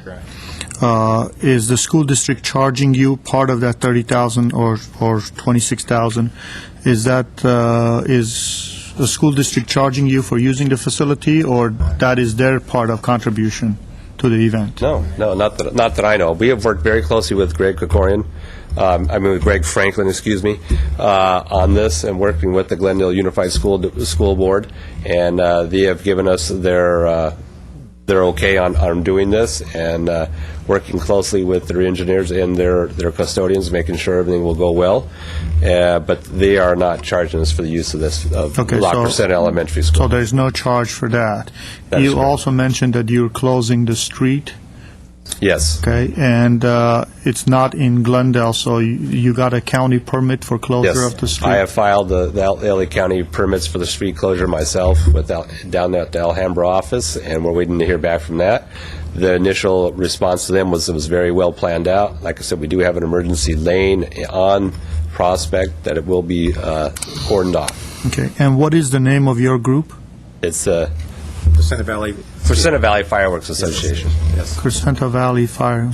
I like your first one better, which is 4th of July community. I think it's more inclusive, and also it speaks for its importance, which is for the 4th of July. The other question that I have, it's not from you guys, it's from the staff, is staff recommending to move $5,000 from the city manager's account, the expense account that deals with the special events. And I just talked to him, and I don't know if Zazette Ayad is here or not. Yeah, but, she's hiding. Zazette, I don't think he knows that there's a shortfall on one of the programs we did. And we just finished on the Days of Remembrance. And so where would that money come out of? Mayor, Nigerian council members, we're actually going to move some funds. We have some money in our fund, but not in the program for the Week of Remembrance event. There's not sufficient funds in there. However, within the whole Oregon fund that we use for special events, there's some extra money that we could use for there's this year. $5,000, and if we use it over here, where are you going to bring that? We do have about $15,000 left in the special fund account, which we're going to be transferring some of the money to cover the expenses for the Week of Remembrance, and the $5,000, the rest of it is going to go Well, for the enough for both. fireworks. Yes, So that was we will the be money, able to cover. that was the $25,000 I raised for the Unity Fest. No, that money is still in its own program. So that's not coming out of there. That's No, going to it's stay not. there. It's not. So the $15,000 is coming from where? We have special fund and org, which the money is allocated in that fund and org for every fiscal year. What is fund and org? Well, what it is, it's in the accounting system where we have to identify what money's going to cover what expenses, and within those accounts, we have different program numbers that the money that we raise for events goes directly into the programs, and then the expense comes out of the program. So in the overall, it's kind of, we look at it as a bigger pot, that we have the money in that pot, and then it goes into the little smaller accounts and programs. So for Unity Fest, we still have the money in there. Okay, so that's not going to be charged. You're going to go to this org account, whatever. Yeah, I know. it is. I'm sorry. You just had a study session this morning. Find that money and Apologize. replace that. Okay. Yeah, so we do have the Okay, money so to that cover. question is Thank asked. you. Okay. Before you make a motion, and I know that you kind of got started late in the game, and will you be fundraising throughout the year in an attempt to, cover expenses and maybe cover the costs next year? Yes, Mr. Mayor, this is going to be an ongoing situation for us, and we're going to be starting on July 5th with fundraising for next year. And I just want to say I want to thank each and every one of you for your support, I hope, of our event, and we appreciate you standing behind us on this. This is for Glendale and for all of us to enjoy, so please come out and join us on July 4th. And I'm assuming from that speech, and this is a one-time issue you're asking for because it's short time, you haven't had enough time to do this. That is correct. So you just want to get this one going, and you'll get everybody excited for next year, so you Absolutely, right. can go Yes, out sir. there. And the city attorney, do we need to make a special findings of appropriating City of Glendale money for an event that is outside the City of Glendale? No, this benefits the residents of the city of Glendale as well as those outside the city. There are no special findings that are necessary. This is not a redevelopment No, okay, we don't issue, need for to do example. that. You need to Okay, make a I net just need benefit to finding. ask. I don't want to get into trouble. That's People will fine. be writing in the paper tomorrow. I just want to ask. The only point I think I need to make is just to remind the organizers that when we get prepared to cut the check we'll need to see your certificate of insurance naming the city as an additional insured as a condition to handing over the check. And if something happens, and I hope nothing happens, if something happens that the event doesn't happen, would that money come back to us? It should. That money is designed. The money, I would hope they don't spend it, but You never know. Those strings are not attached to either the motion or in the report. It's assumed that money is to be used for that event. If they incur expenses in advance because something fails, I don't believe there's an expectation, unless the council directs us otherwise, that they're going to pay it back. They may incur expenses in preparing for the event, and once that check is written and it's gone, if for some reason it's canceled and there's a non-refundable deposit, unless this council says otherwise, I believe that's essentially money that you've granted to them to co-sponsor an event that you hope will go off. Okay. I think we can all address that. We were just nodding our heads over here, and I don't think that's going to be an issue. If you wanted to make that a contingency with the check, that's certainly something we'll sign off on. And we've been, gentlemen, we don't mean to put you on the hot seat, but we've been slicing and dicing budgets from every corner of the city's capital program today. So we're kind of in that mood to dissect and slice up. So, Mr. Quintero. But you just made a comment that you wouldn't be back next year for 5,000. From my perspective, if you come back next year, you're just going to be treated as anyone else would. We have numerous projects that we spend money on, and this is certainly a noteworthy project. That is correct, and don't feel like you have to not come back next year. Thank you, sir. I appreciate that, and we probably will make an appearance next year, but we understand the rules of the game, so to speak. So thank you, Mr. Weaver. Yes, I just want to say, if this is Glendale's 4th of July fireworks, then it ought to be in the budget every year. If we don't put a penny in, how can we call it Glendale's? Thank you very When much. it's something private. So as far as I'm concerned, that Christmas parade, Oktoberfest, all of those are Glendale's. Thank Other you, sir. cities don't have them. Really appreciate that. Thank you very much. So However, I don't think it's fair to usurp the organization of the CV. I mean, they are a well-respected I don't think you want to put community. Glendale in the title. Well, I don't That's think just- we're that's not just me. forcing you to put Glendale on it. I think we Yeah. respect the We share, sovereignty of the we Crescenta share Valley. everything in the Crescenta Valley, from the fireworks to the water to the school district. It's kind of community effort up there. I'm just saying, in a $640 million budget, 5,000 isn't a very big percentage. Well, thank you very much, and we'd be honored to include Glendale's name on all our literature anyway, so thank you very much. Yeah, I'm sorry I will miss it. 4th of July, I'll be sitting on the island of Kauai drinking Mai Tais. And I also will miss it, and but as a recipient, you use the term mortars. As a recipient of mortars many years ago, I didn't particularly like that idea at all.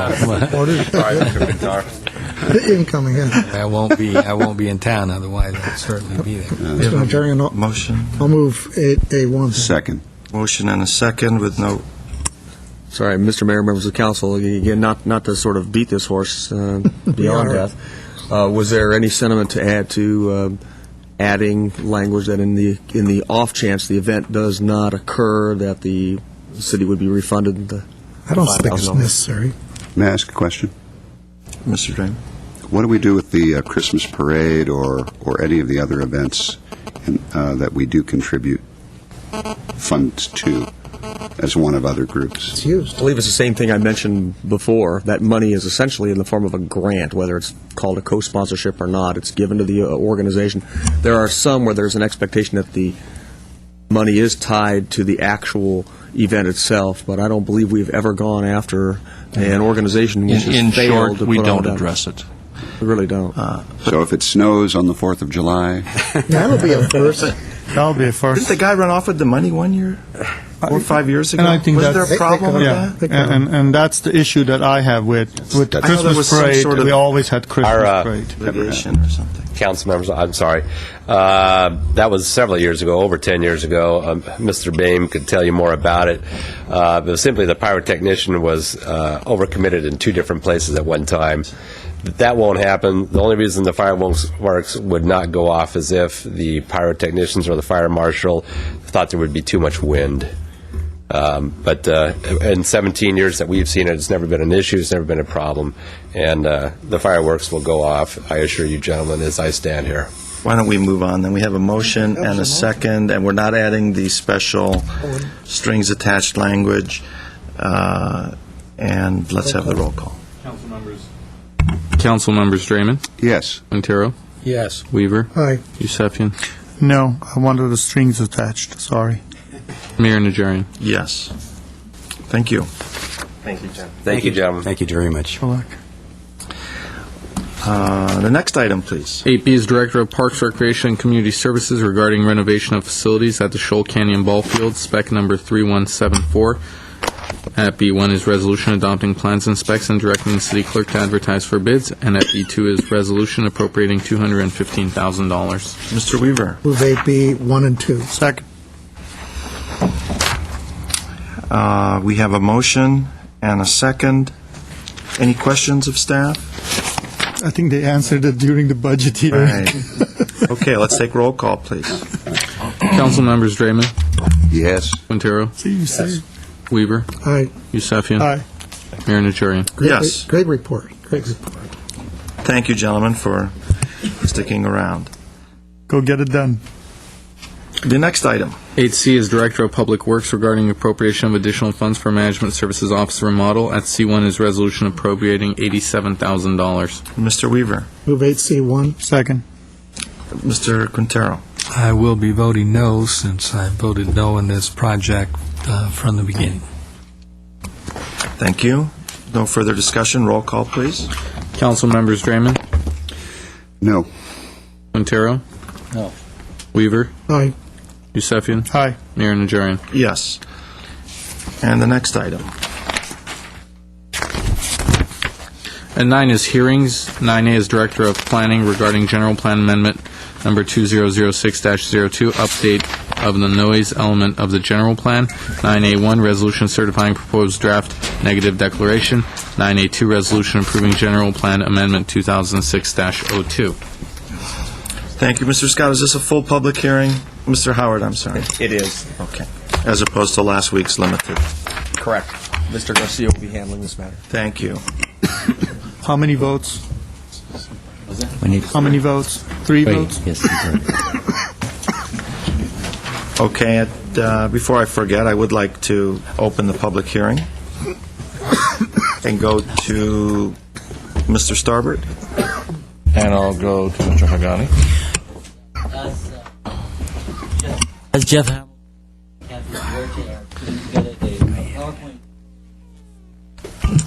let me just point out that I handed out 2 handouts tonight. One is a draft copy of the Planning Commission motion to recommend approval of adoption of this element with some modifications. And also, I gave an updated version of the PowerPoint presentation that we put in your, that we sent to you on Friday. The only changes in the PowerPoint presentation handout that you see from this one, this one compared to the one you received before, are in the 2 slides before last. We just added some additional detail because of a comment that a council person, a question a councilman asked me about 20 minutes before the meeting tonight. We just wanted to make sure that we know who that was. We pointed that one. With further ado, the 2 people who have really worked hard on this have been Jeff Hamilton, the senior planner, and Kathy Duarte, the planner, along with Fred Greedy, our consultant. Jeff is going to do the presentation. Jeff, ignore our standing and stretching. We're just... I'll move right along. Mr. Mayor, members of council, tonight we're asking that you consider and ultimately adopt the proposed amendment to the noise element. The noise element is part of the general plan. It's required by state law, and it was last updated in 1978, so it's quite ancient at this point.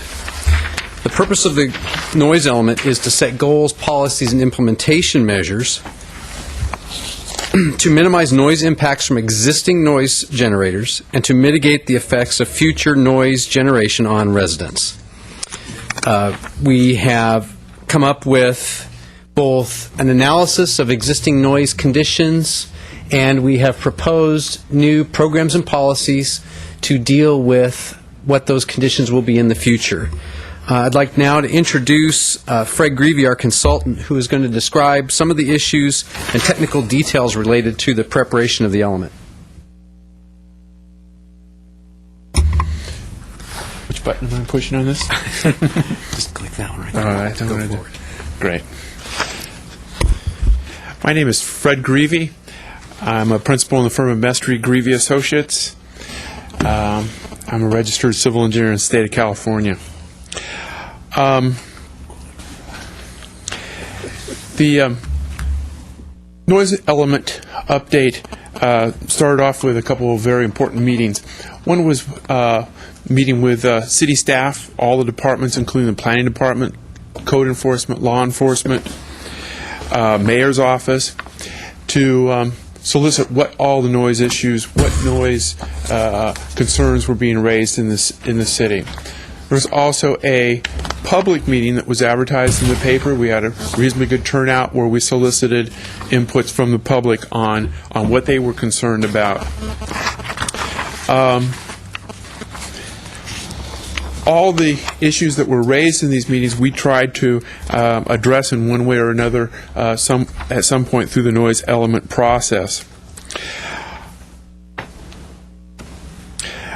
Some of the issues, there's probably a list of 30 or 40 issues. Just throw out a few of them. Effectiveness of Caltrans sound walls, residential areas along major roadways, railroad noise, concerns of downtown mixed use uses, several issues in regards to parks, the San Fernando corridor, whether the noise ordinance was adequate, automotive uses being next to residential uses, banquet facilities being near residential uses, construction noise, beeline bus noise, and a host of other issues. One of our way of attacking these items was to go out and do noise measurements, and we made noise measurements at key locations in the city. Some of the measurements were identified to address the concerns raised. Others were to determine what the traffic noise levels were, so we could use that in our noise model. We developed noise contour maps for the city, which I'm going to show you in a minute. A draft technical report was prepared that has a lot of the gooey, messy technical stuff in it and a lot of background on noise. Then a draft noise element was prepared. And at that point, there was an issue that came up along the I-210 freeway. And the noise element process with the direction of City Council, we did a special study along the I-210 freeway looking at truck noise along there in particular. That sort of brings us to where we are now. The Planning Commission recommended approval of the noise element back in June 21st, 2006, and again recommended approval a couple weeks ago, May 16th.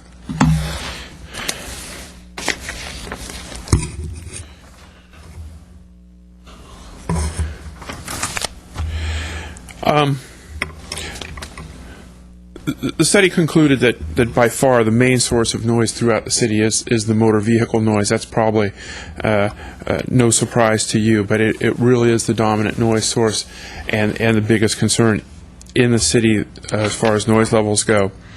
But there are a lot of other sources that are concerned: railroad, industrial, commercial, loud car stereos, loud mufflers on cars. Concern often raised by residents, and some monitoring data to support that. Buses, lawnmower and leaf blowers, parties, and automotive facilities. 2 noise contour maps were generated, one for existing case, which we've labeled year 2005, and another for 2030, which I'll show you in a second. Basically, these contour maps show areas where the noise level is within certain ranges, 60 to 65 CNEL, The middle blue is 65 to 70 CNEL. And CNEL stands for Community Noise Equivalent Level. And let me explain what that is. First of all, the guidelines prepared by the state for preparation of noise elements requires you to use either the CNEL noise scale or a very similar scale called the LDN noise scale. It does represent a 24-hour average noise level, but a noise level that's weighted for the nighttime period and evening period. So traffic that occurs during the night is weighted by a factor of 10 heavier than traffic that will occur during the daytime. It's used because the Environmental Protection Agency and Federal Aviation Administration have looked at a lot of different noise scales and found out that as far as community noise goes, the CNEL scale corresponds most closely to people's annoyance or how they perceive the noise level than any other noise scale that's being used. It's not a perfect noise scale. There's a lot of variability in people's response, but it does correlate the best. That's a question on this. You bet.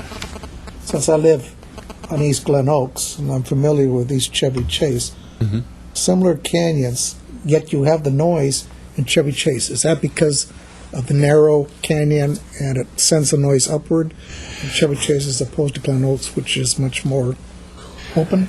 The contours, same traffic, I'm sure.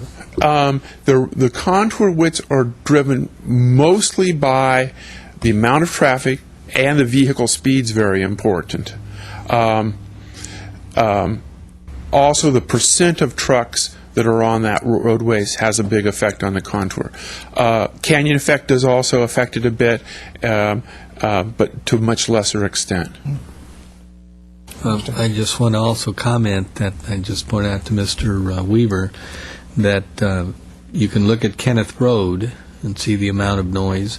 Take a look at Mountain and what the speed humps obviously did. There's very little of a noise level on Mountain. People aren't on those roads People anymore. people aren't taking those roads anymore. And if they do, they're certainly not traveling at high rates of speed. Mr. Weir, Councilmember Weaver, I'd like to point out, too, that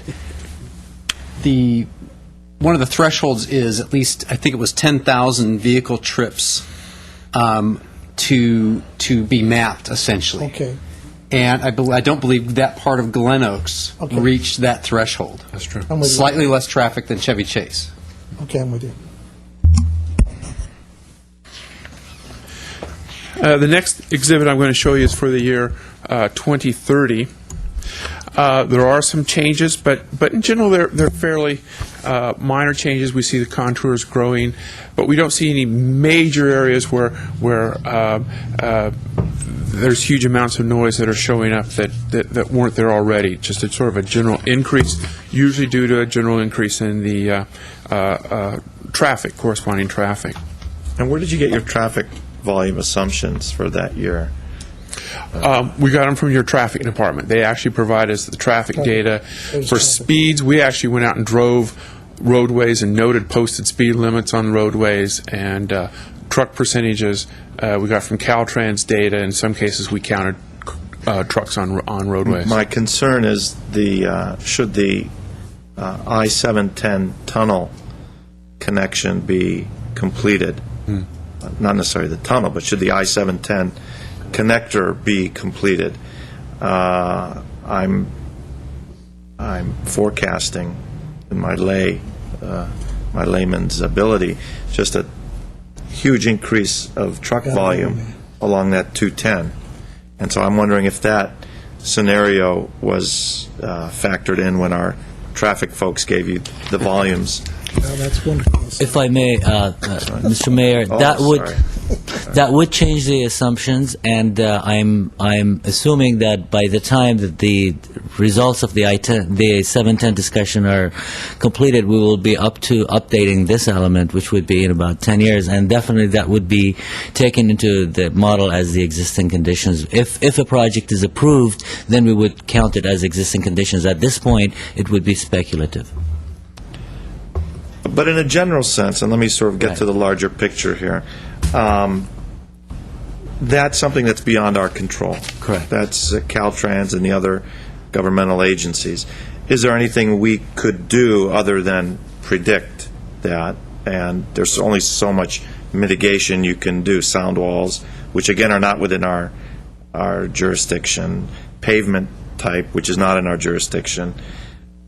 Is there anything we can do? The short answer is no, and that is also reflected along the same noise contours that you see here, the heaviest ones. Most of that is regional and out of our control.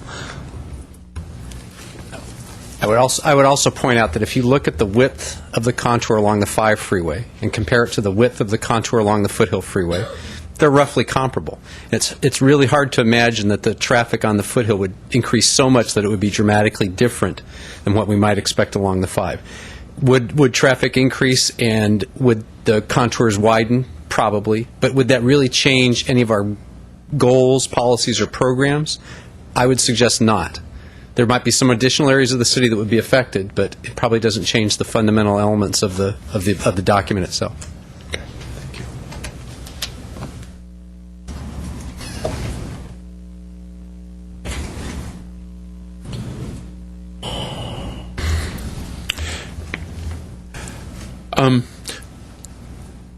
Tonight, we're here to basically present or for you to hopefully approve the noise element update of the general plan. And I wanted to talk a little bit about the differences between the noise element and the noise ordinance because they are two different documents. First of all, let me start off with the noise ordinance. The noise ordinance is usually contained in the municipal code, and its goal is to control noise that's being generated on private property impacting an adjacent use, usually a residential use. Noise criteria in the noise element is more intended to guide development, new development, and to also use as a benchmark to judge how the city is doing in terms of public noise. That is, the noise ordinance is used to control noise on private property, but the noise element, it really addresses, its big focus is transportation noise, traffic noise, aircraft noise, railroad noise.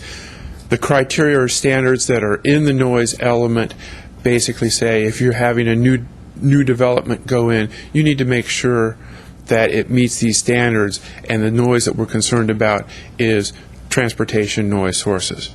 Again, the concern here is transportation noise is something that's generated by all of us. It's something that the city doesn't have control on, so therefore you have to plan for it and work with it.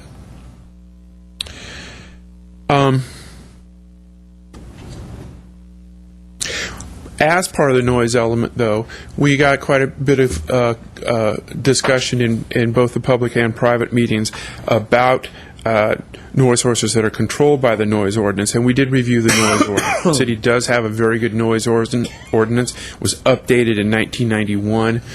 There are some small changes to the noise ordinance that are being recommended in terms of construction noise that Jeff will talk about in a minute.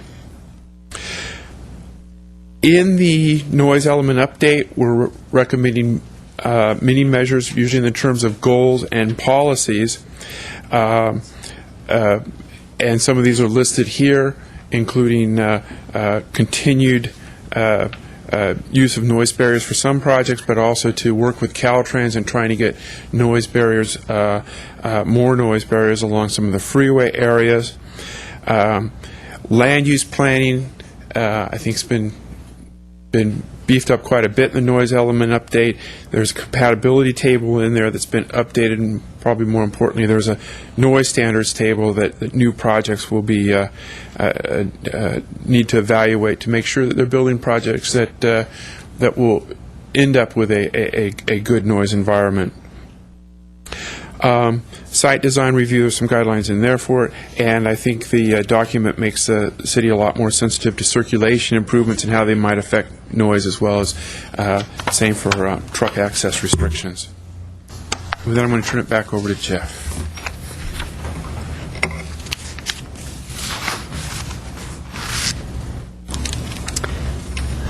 The noteworthy changes compared to the older element are simply that we are proposing new programs and policies which are in the document itself, and I won't go into in great detail tonight because there are a number of them, but they really just sort of elaborate previous policies and good practice, and there's been no real dispute about most of them.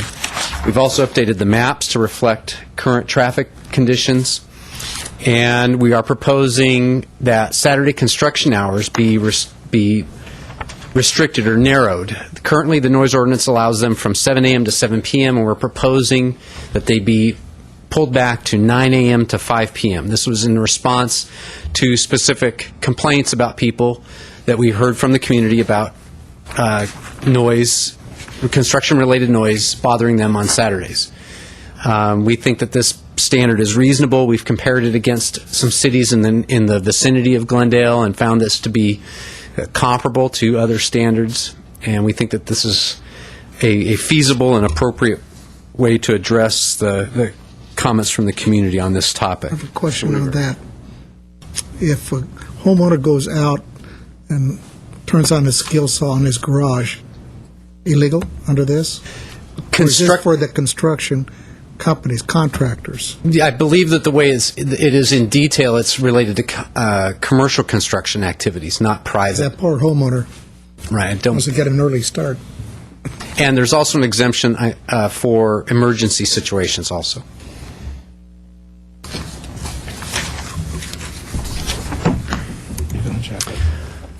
The primary focus of the discussion, I'd say, at Planning Commission was on our proposed language for Program 3.1.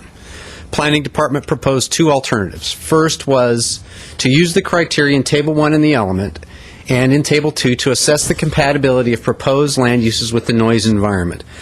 The benefit of this approach, this alternative, was it provides general language and flexibility to staff on how to evaluate new development.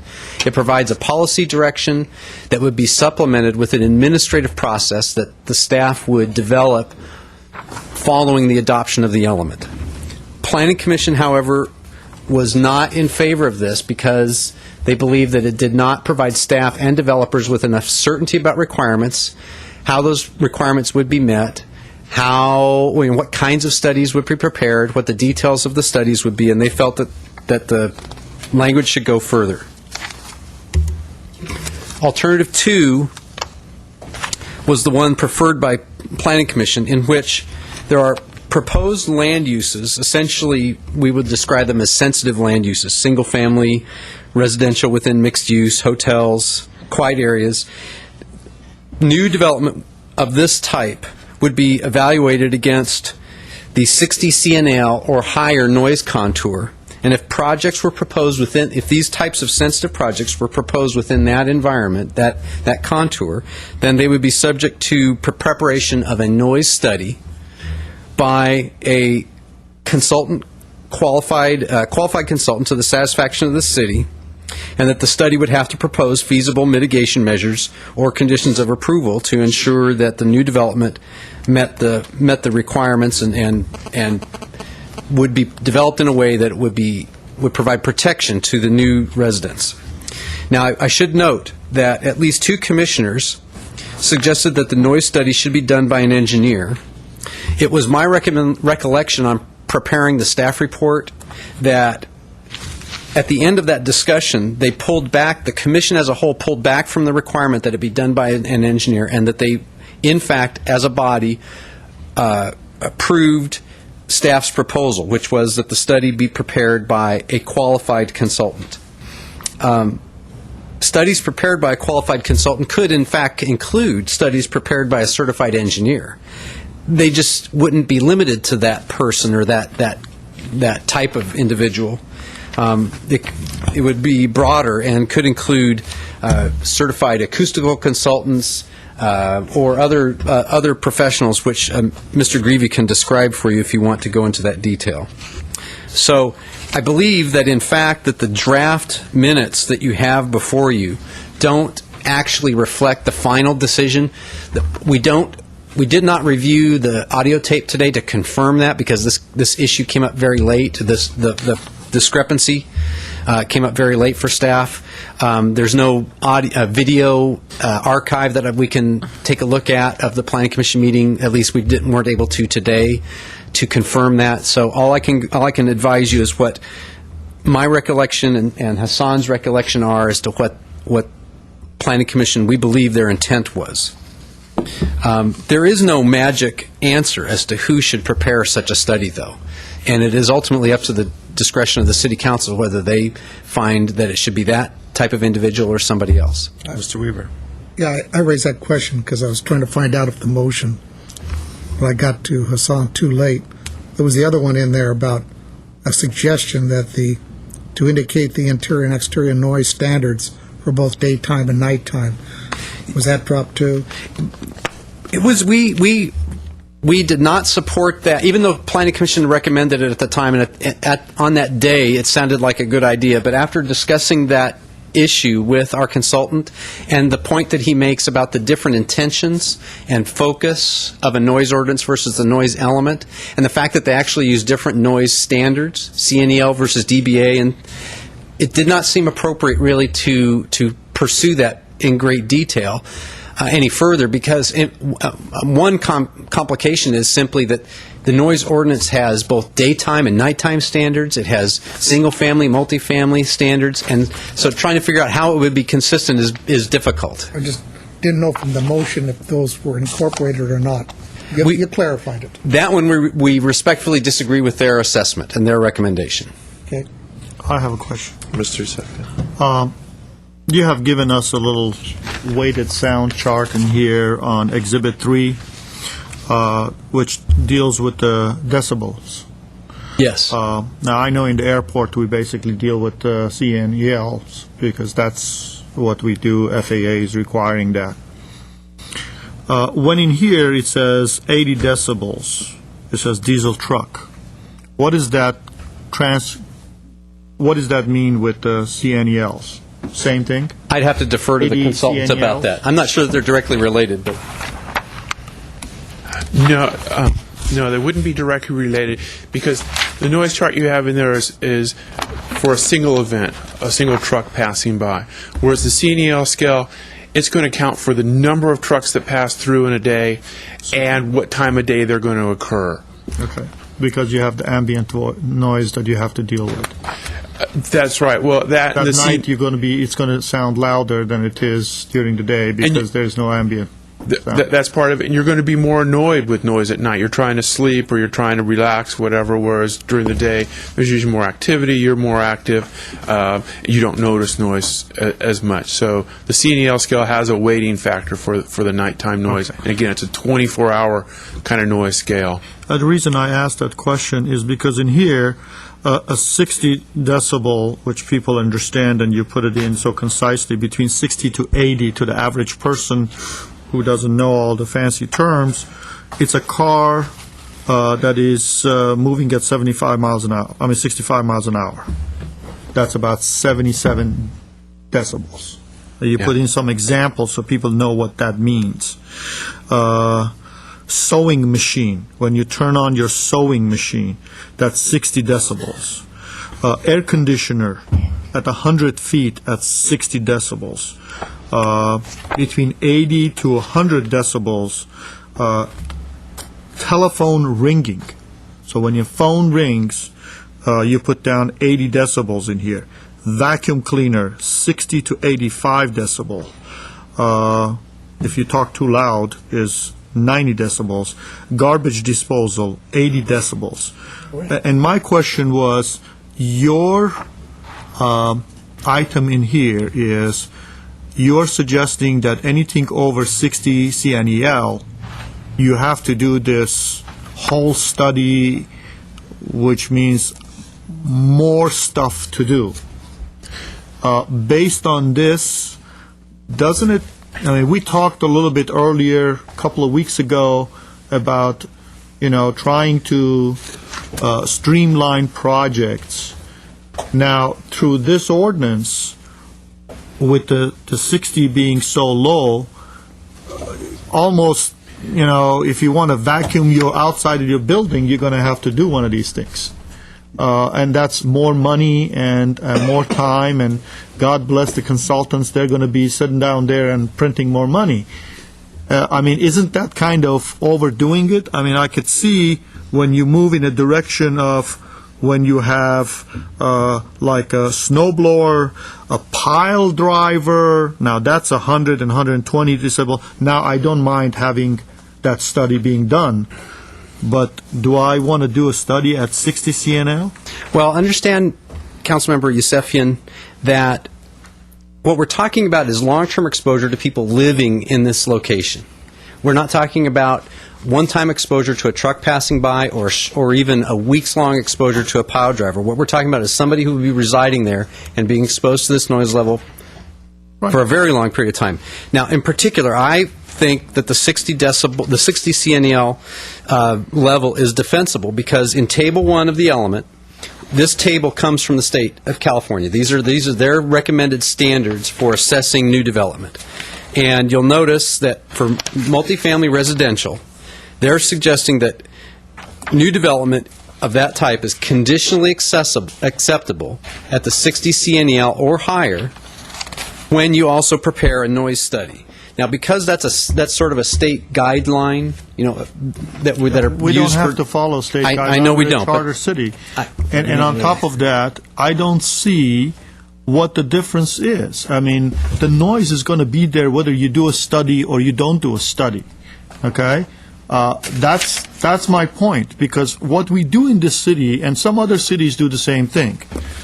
SCAG is notorious for doing this. They spend millions of dollars in study, and it's just a nice study. But still, the traffic is there, the noise is still there, and that doesn't change, because if you want to build a hotel, guess what? You're going to have to drive the piles. You're going to have to dig the hole. You're going to have to pour the concrete, and the truck has to show up there to pour the concrete. Nothing happens unless you have a molecular transformation. You can transfer it molecularly, and there would be no noise. So I don't understand it. Why create a study that is all going to do is a study, and then we kind of get ourselves in this trap that what are we going to do when Caruso comes to us and says, you know what, now there's a new noise element, and I have to work extra hours because I got to finish this project on time. What are you going to do? You're going to make him do a study and then bring him in front of the city council and waive the requirements that we arbitrarily put in? I mean, aren't we kind of setting ourselves out for confrontation with the public? And I don't blame the public at that point. Also, Okay, let's let them answer some of those questions, Bob. So. The questions you're raising are well taken, and this was very much just a lot of discussion we had amongst staff between the different departments and the commissions as well.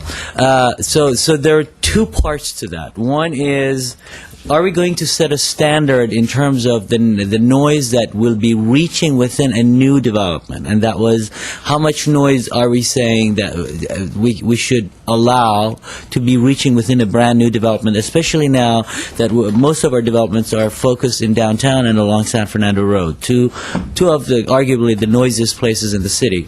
And then, so what would that standard, first of all, should we set a standard? Second, if we set a standard, what should that standard be? And the third question was, then how do we reach that standard? And then that these three questions really complicate the discussion. The first question, I think by and large everybody said yes, we should have a standard that we will not expose people who will be moving into Glendale in these new projects will be exposed to a really annoying noise. And then the second question was, what should the standard be? And we discussed amongst ourselves, some people recommended really restrictive standards, and we said no, let's stick with the state levels. At a minimum, we'll have to implement what the state requires, because all of our projects will be subject to CEQA, and in CEQA we'll have to do environmental analysis, and at a minimum we'll have to abide by state requirements, and we will just stick with the state levels of noise that are acceptable inside of the buildings. So that's the second question. Then the third question is really what the alternatives 1 and 2 were about.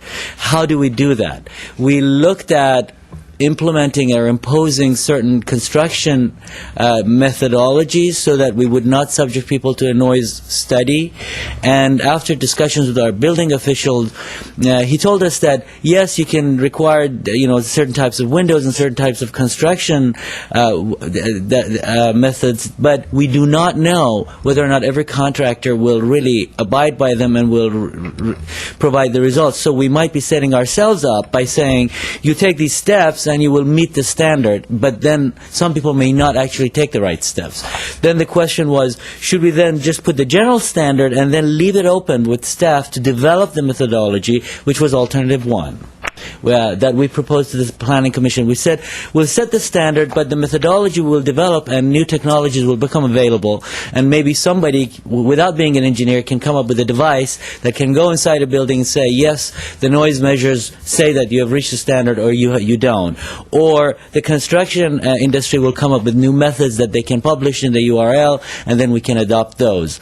And then the alternative two was this very specific method which would require people to do special studies. We did not want to favor one over the other. We do see benefits, advantages, and disadvantages on both. And the disadvantage of the second one, of course, is that every new project will automatically fall within the contours that would require this noise study, much in the same way that if we say every project requires a traffic study. And at this point, we have the discretion to require some to have a traffic study and some not to have a traffic study. In this particular instance, we pretty much know if you're in those contours, you'll be required to have a noise analysis study.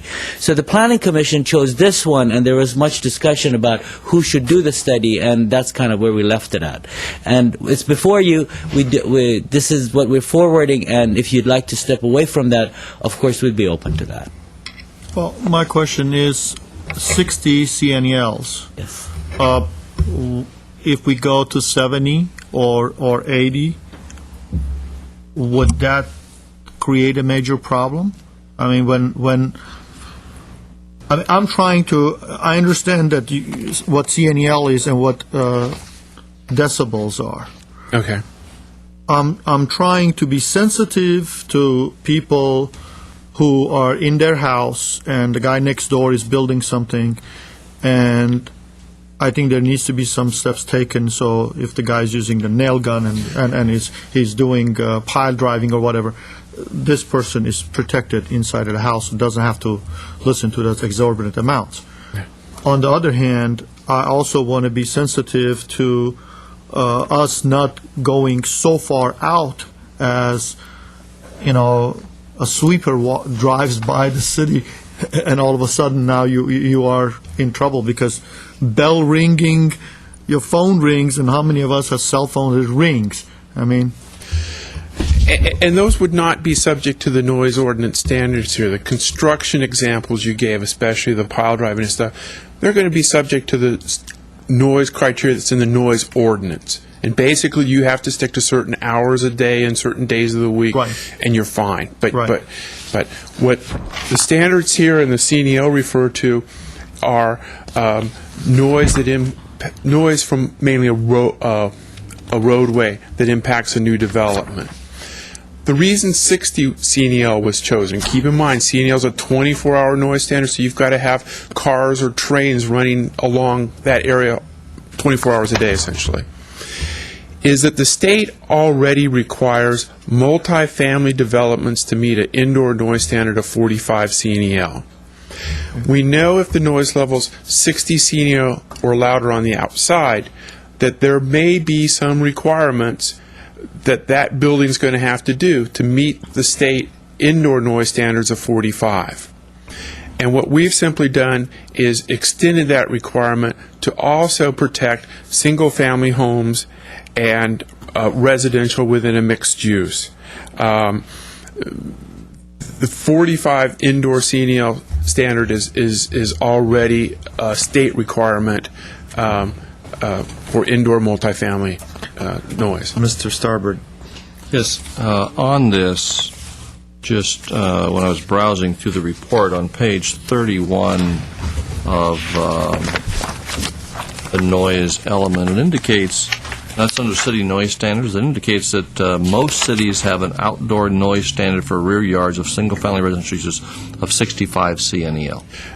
And that's correct. The 60 CNEL is a trigger for kicking in the noise studies. And again, it's mainly the trigger level that's needed to make sure that a study is done so that the indoor noise level will be met. But 65 CNEL is what we're recommending for the outdoor noise standard. Okay, so because we get very sensitive to trying to make sure that our standards are consistent with other communities, yes, especially those in Los Angeles. And so we would have a standard that's consistent with what most communities are doing? Yes, the standard in Table 2 of the noise element is 65. And the 60 CNEL that triggers a study, that's also consistent yes, with it is. a typical standard in most cities? Yes. Okay. Yes. What I do have some cards. I'm not sure where you are in the presentation. Let's go through the presentation. That's the next to last slide. The last slide is simply that we're asking you to make a recommend to certify the negative declaration, adopt the noise element, and then to note that it will become part of the general plan if you do that. And the details of what is in the element is subject to your discretion tonight. Let me call on members of the public. Herbert Milano.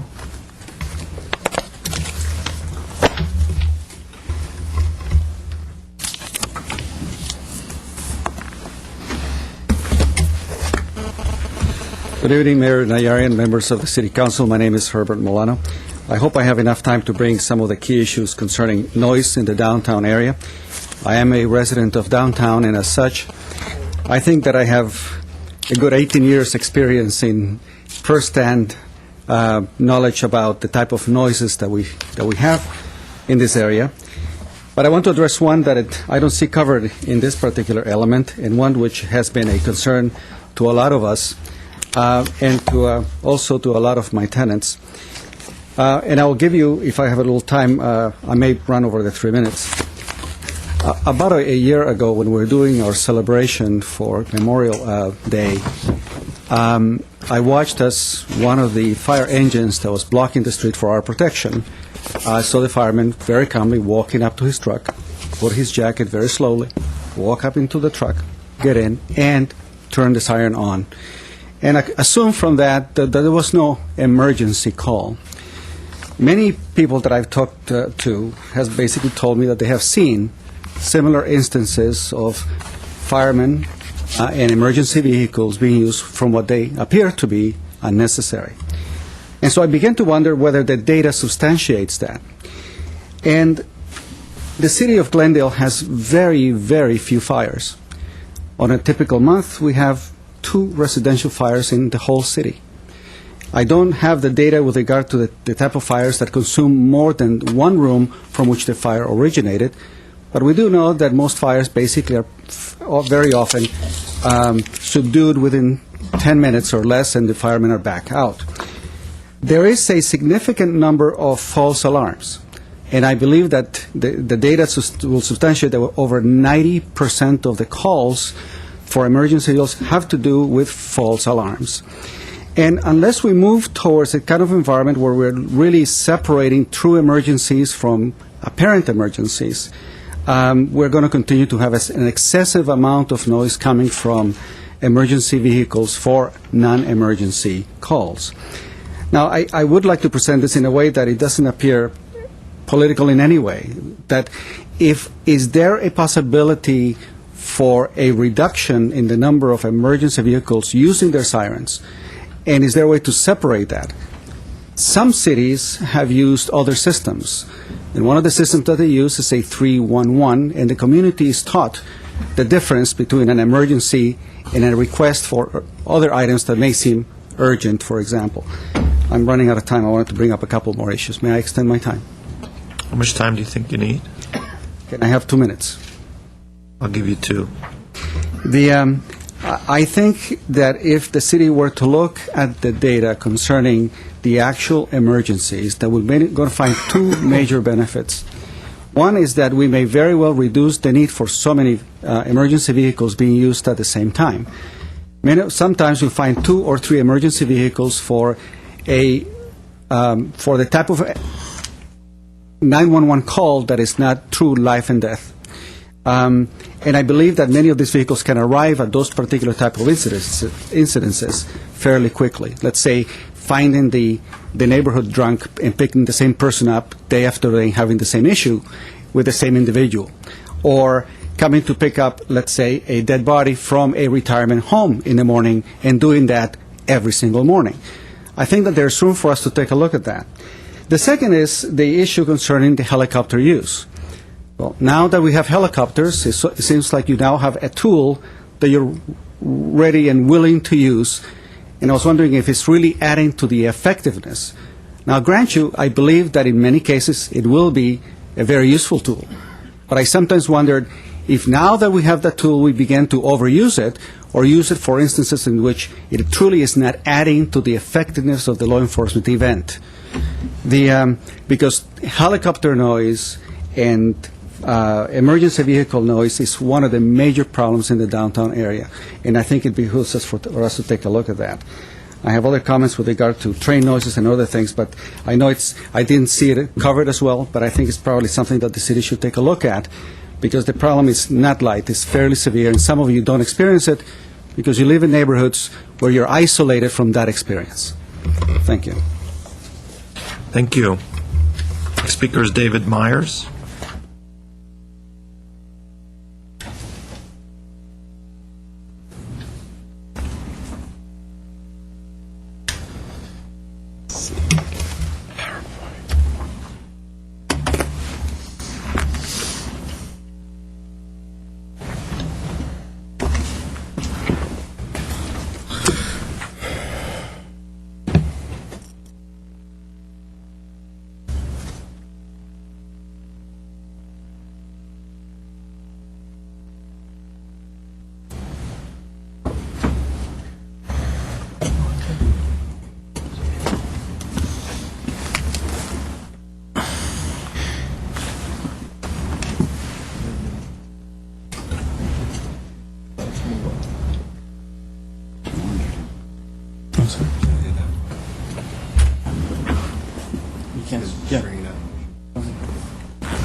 Good evening, Mayor, Najarian, council members, staff, audience. My name is David Myers, resident of Glendale.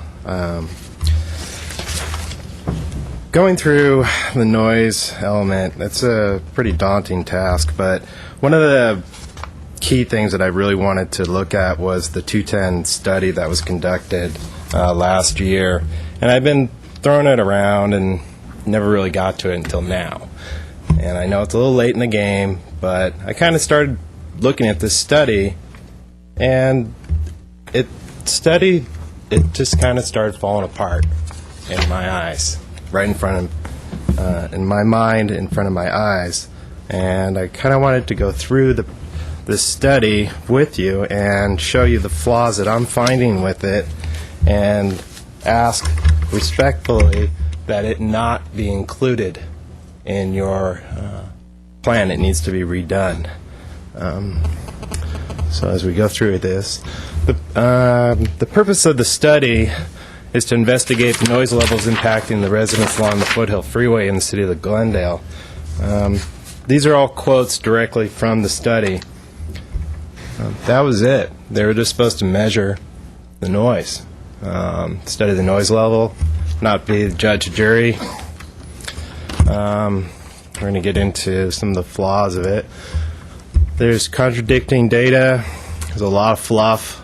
There's some missing data, some misguiding, and then we have the big one, and outdated standards that they're relying on. Just some samples here.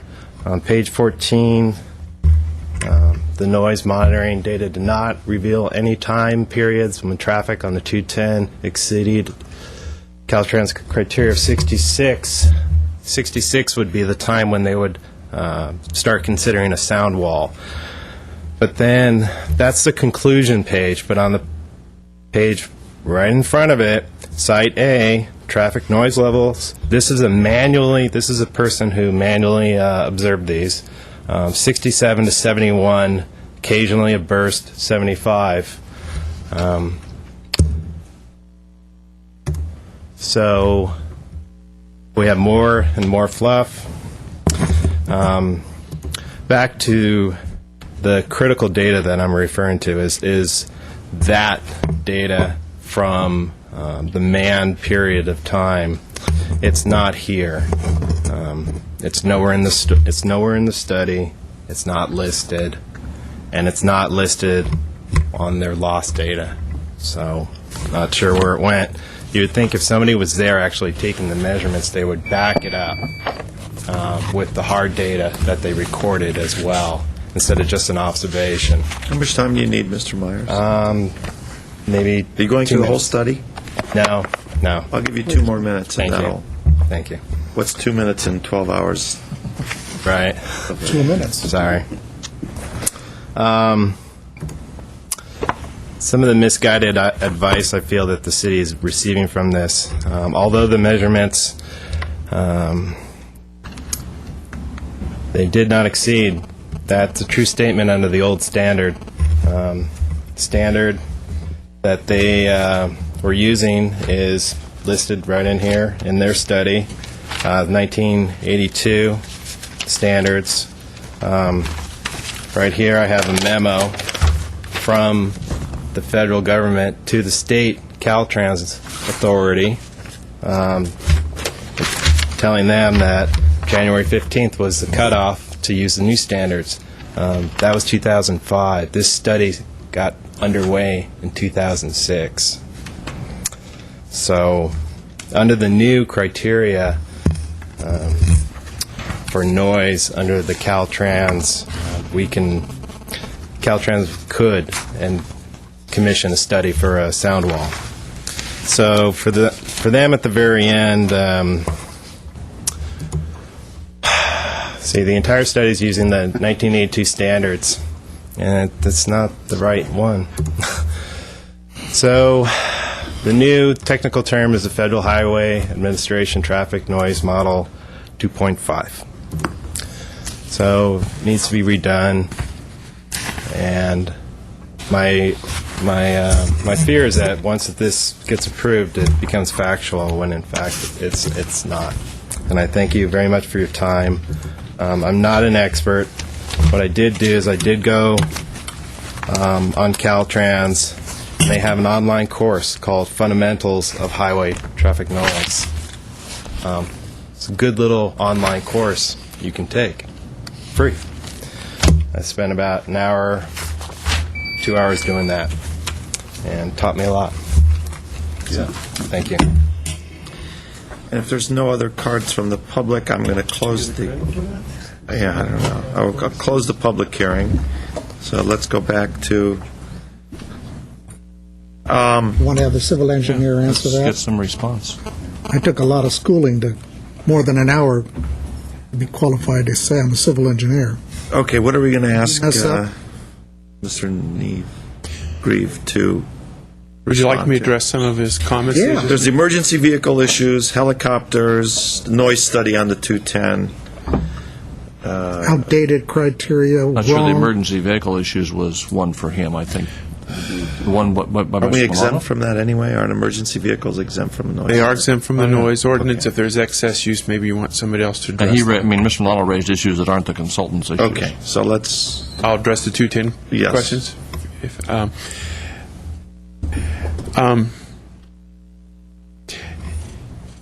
I'm looking at my notes here. First of all, let me address the outdated standards. I wish would have had a chance to talk before he gave the presentations. What had happened, we're not using outdated standards. He's had a slide up there said that you must use TNM 2.5. That was on one of his standards. TNM 2.5 is a new noise model that's been required since 2005. Before that, if you were predicting noise levels, you had to use a model called Sound 32. Now you have to use a model called TNM 2.5. We weren't running a noise model here, a computer model. We were out there measuring the noise levels. And the criteria that Caltrans is using, they have dinked with a little bit over the years, but it's still, you need to be approaching a noise level of 67. LEQ, let me come back to their standard in a second, and that has not changed. One of the other things he had up there was the standard is on page 14 is 66 dB. If you're over 66 dB, then Caltrans will consider a sound wall, and that's correct. Let me tell you what their standard is. It's a 1 hour average. It's a 1 hour average during the loudest hour of the day, but it is a 1 hour average. The bursts that he's referring to on page, I believe, 14 of 66 to 65 are short duration, and when you look at the LEQ noise levels for that period, it's quite a bit below. We can't hear you over the siren. And you're real conflicted because on the one hand you hope it's not a real emergency, on the other hand you don't want So that's the confusion between what he pointed on page 13 and 14. And then finally, the critical data man period is the first days of data that we have in the document. The data that's in there is in the document, and it's during the period that the measurements were manned, and a person was out there taking field notes during that period, and also to make sure the noise meters were working correctly and making sure they're measuring the right thing, and that data is in the report. It's the first day and a half of measurements that are in there. And I think that's the biggies on the I-210. And how is that relevant? Put that in perspective for us in terms of what we're going to be adopting, and what's the relevancy of the 210 study, whether it's understating the true noise or whether it's even accurate? Let me try to. What we were concerned with was, were there certain issues along the 210 freeway and then in that part of town that were the noise levels such that we needed to have specific policies or special standards to address that. And the result of the study was that there were no special issues or no special standards that were appropriately addressed using the noise element. Did that community deserve a sound wall? We sympathize and we support their desire for a sound wall, but we do that along the 2 freeway and along the 134 also. Those neighborhoods also need sound walls to provide them additional protection. But there was nothing unique about the 210 freeway area that was discovered as a result of the study that meant that we needed to really change or create new special policies or goals in the noise element. And that was one of the things we were looking for. That was the primary thing we were looking for out of that study. So, Mr. Weaver. well, those people that say it was an inadequate study, how many years have you done studies similar to this? We started our firm in 1981, and I was a noise consultant for 5 years before that. So I have more years than I like to add up anymore, but I'm about almost 30 years now as a noise consultant. That's the thing that always bothers me when people get up and criticize the document. They don't know what they're doing. They didn't do it adequately. They didn't have enough positions to measure. Yeah. But you have 30 years experience on the line in here. Yeah.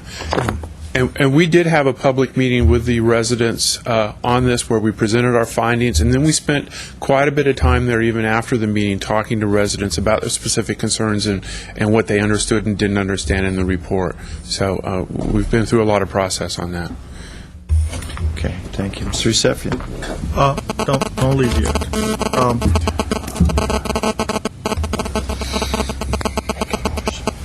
You said there was nothing you could do. There's based on the studies.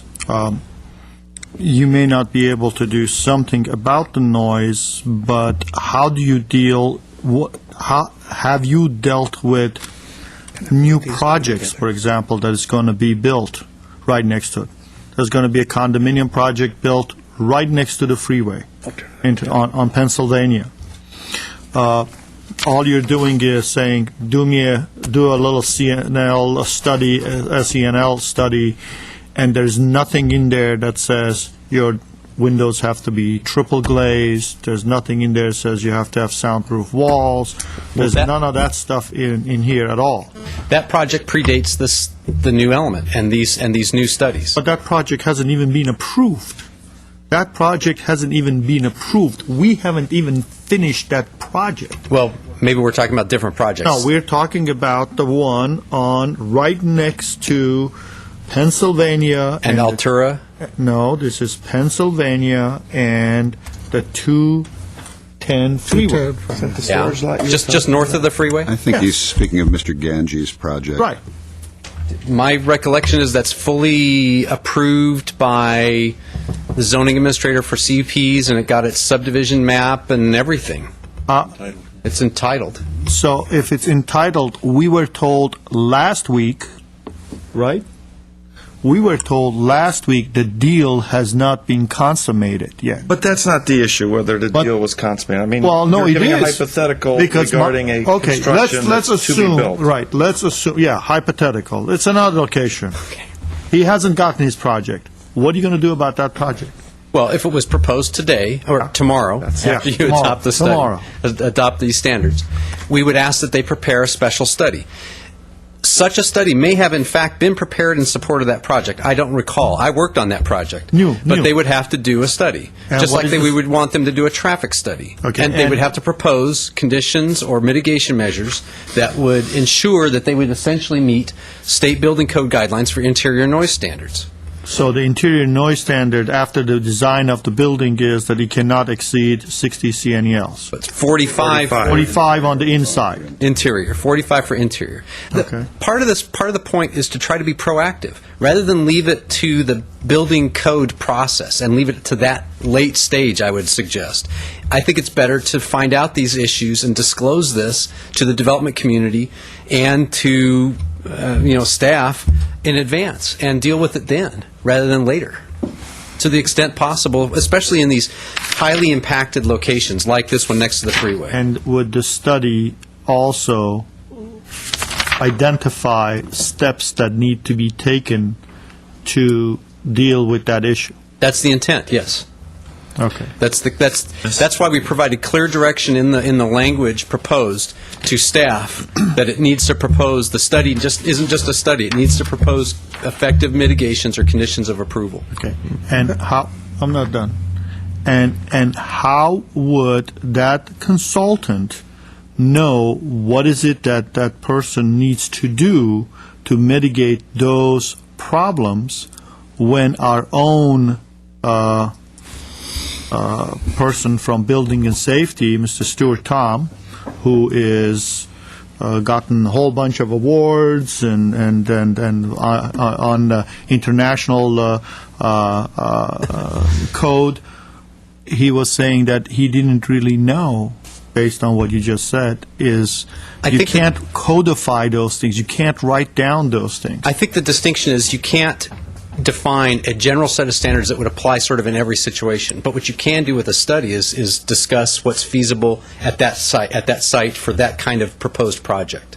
Okay, so what you're saying is you don't want to throw everything, including the kitchen sink, into it.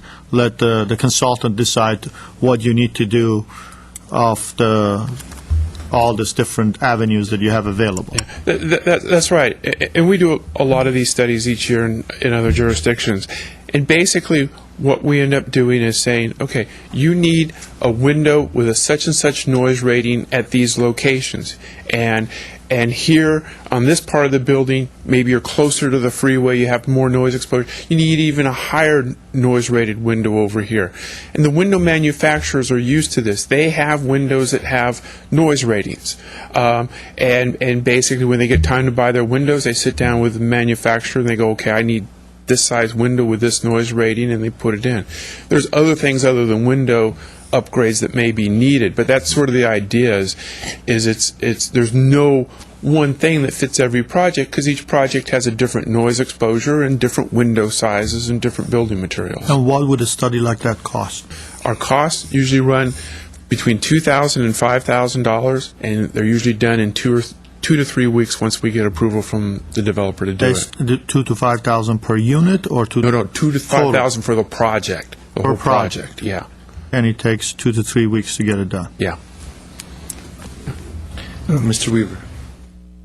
As the report says, this is a built-out city. Mhm. So if there's going to be new development, are you saying if a single-family house is doubled in size, they're going to have to do a noise report? Or if you happen to find a vacant lot on a hillside and you want to build a house, you're going to have to do a noise report? And then, is there cumulative impacts that go into this, or is it single? I'm just trying to figure out. I'm familiar with the Ganges site, so what are we trying to tell them? I just heard you talk about the interior.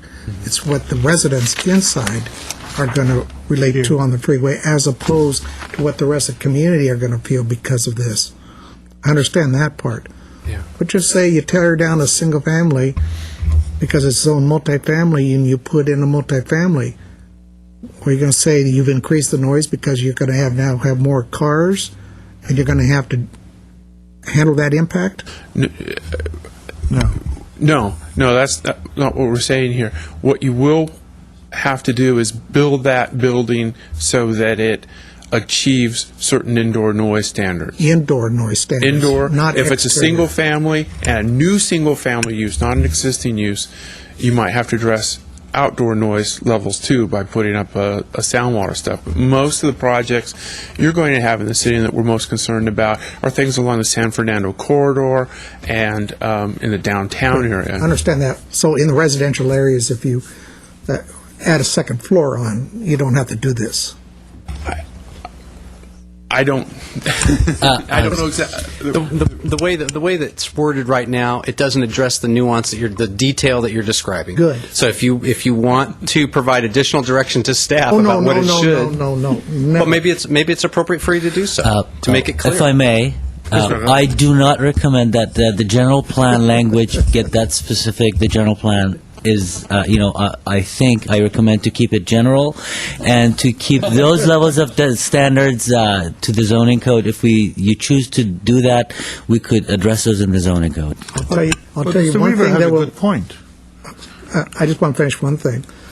All those maps are going to change one day in about 20, 30 years. You know why? Because every car on the road will be a hybrid. No noise. Those are going to shrink. Same with the trucks. Same with aircraft. When Stage 4 aircraft come out, reduced noise. It's just a question of time when technology overtakes it. So the streets will not become. We don't have to Maybe worry not about in our lifetime, though. We just won't have any oil, so there will be no gas, there will be no cars, everybody will be on bike. But he's got a point. Let's take some of those houses that it's built right by 2 freeway. They're brand new houses. They're right by the 2 freeway. Now, these are brand new houses.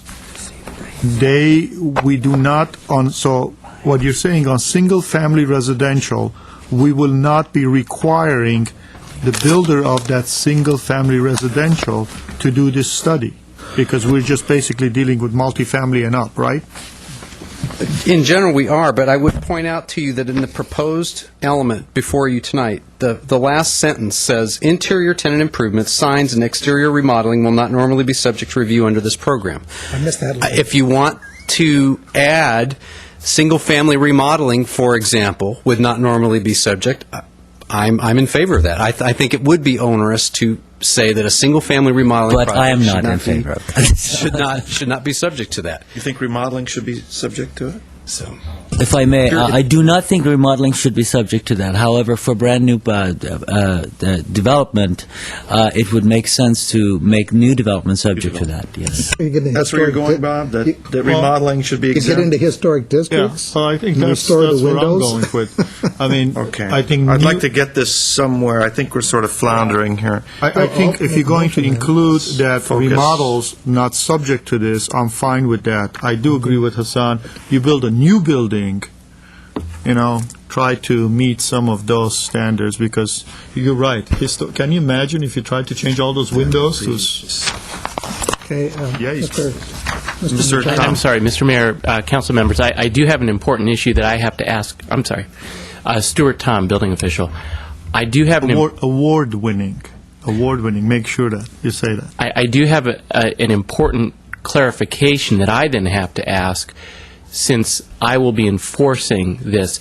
For projects that are those major remodels that we've been dealing with lately, Yeah, it starts with N. I will need some guidance from this council to determine what standard you would like me to apply. This has never been an issue before, because the state standard that I currently apply only applies to multifamily residential. The new noise element that's before you today for the first time is potentially going to apply this to single-family dwelling. So I will need some guidance. This is the whole remodel, 50% of the exterior walls issue. The major. I think you just said it. I would, to respond to the building official's request, I would then recommend that the 50% rule that currently applies to zoning code standards could perhaps in here apply as well, because we already know that when more than 50% of the structure is being altered, then all the standards apply, and that would be reasonable to say that this one would as well. That would be consistent with our current application of other standards. There's that one. How about that house that's right near Verdugo Park? I have trouble with the name. Niodrara? 1808. Now I can see through the first floor and see the 2x4s through. I can look up and see the sky. There's no roof, no nothing. Yeah, let's not go. You don't want to go. Well, no, I'm just saying, is something like that fit into In the it? event it comes before us, we don't want to have I any think comments. what he's saying, what Hassan is suggesting is, if it goes past 50%, as it currently provides in the zoning ordinance, you're going to have to treat it like a new structure. If you stay under 50%, Okay. then your grandfather. 50% rules another. Just consistent another with our... day. And I can work with that. Okay, good. Mr. Weaver. May I move 9A 1 and 2 after a very good report? We have a motion and a second. A lot of work. Thank you.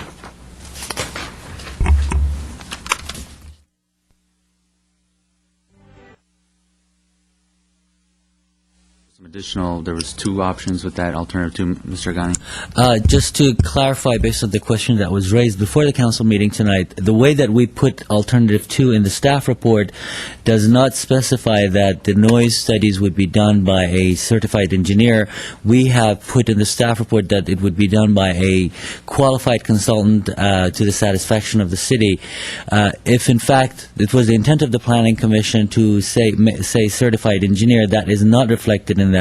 We would not be against that. However, I would say that I think that saying a qualified consultant keeps our hands a little bit open. Okay. Let me clarify with the maker That's where I'm at. that a certified... Alternative 2 would, and a qualified consultant subject to the approval of the city. And will the seconder accept that? Okay. So You with guys that do not want to increase the CNEL on the outside for construction? I don't think, well... I'm comfortable. And Saturdays, 9 to 5? 9 to 5. For commercial construction. Commercial construction. Well, that's what we heard, not the guy in the backyard doing his skill saw. This is commercial construction, limited from 9 to 5. Oops, here comes the Mr. noise Donovan. ordinance says a little bit different. Mr. Mayor, members of the council, No. Stuart Tom, I do need to clarify that Municipal Code Section Article 8.36060 doesn't differentiate between whether the construction is being performed by a commercial entity or otherwise.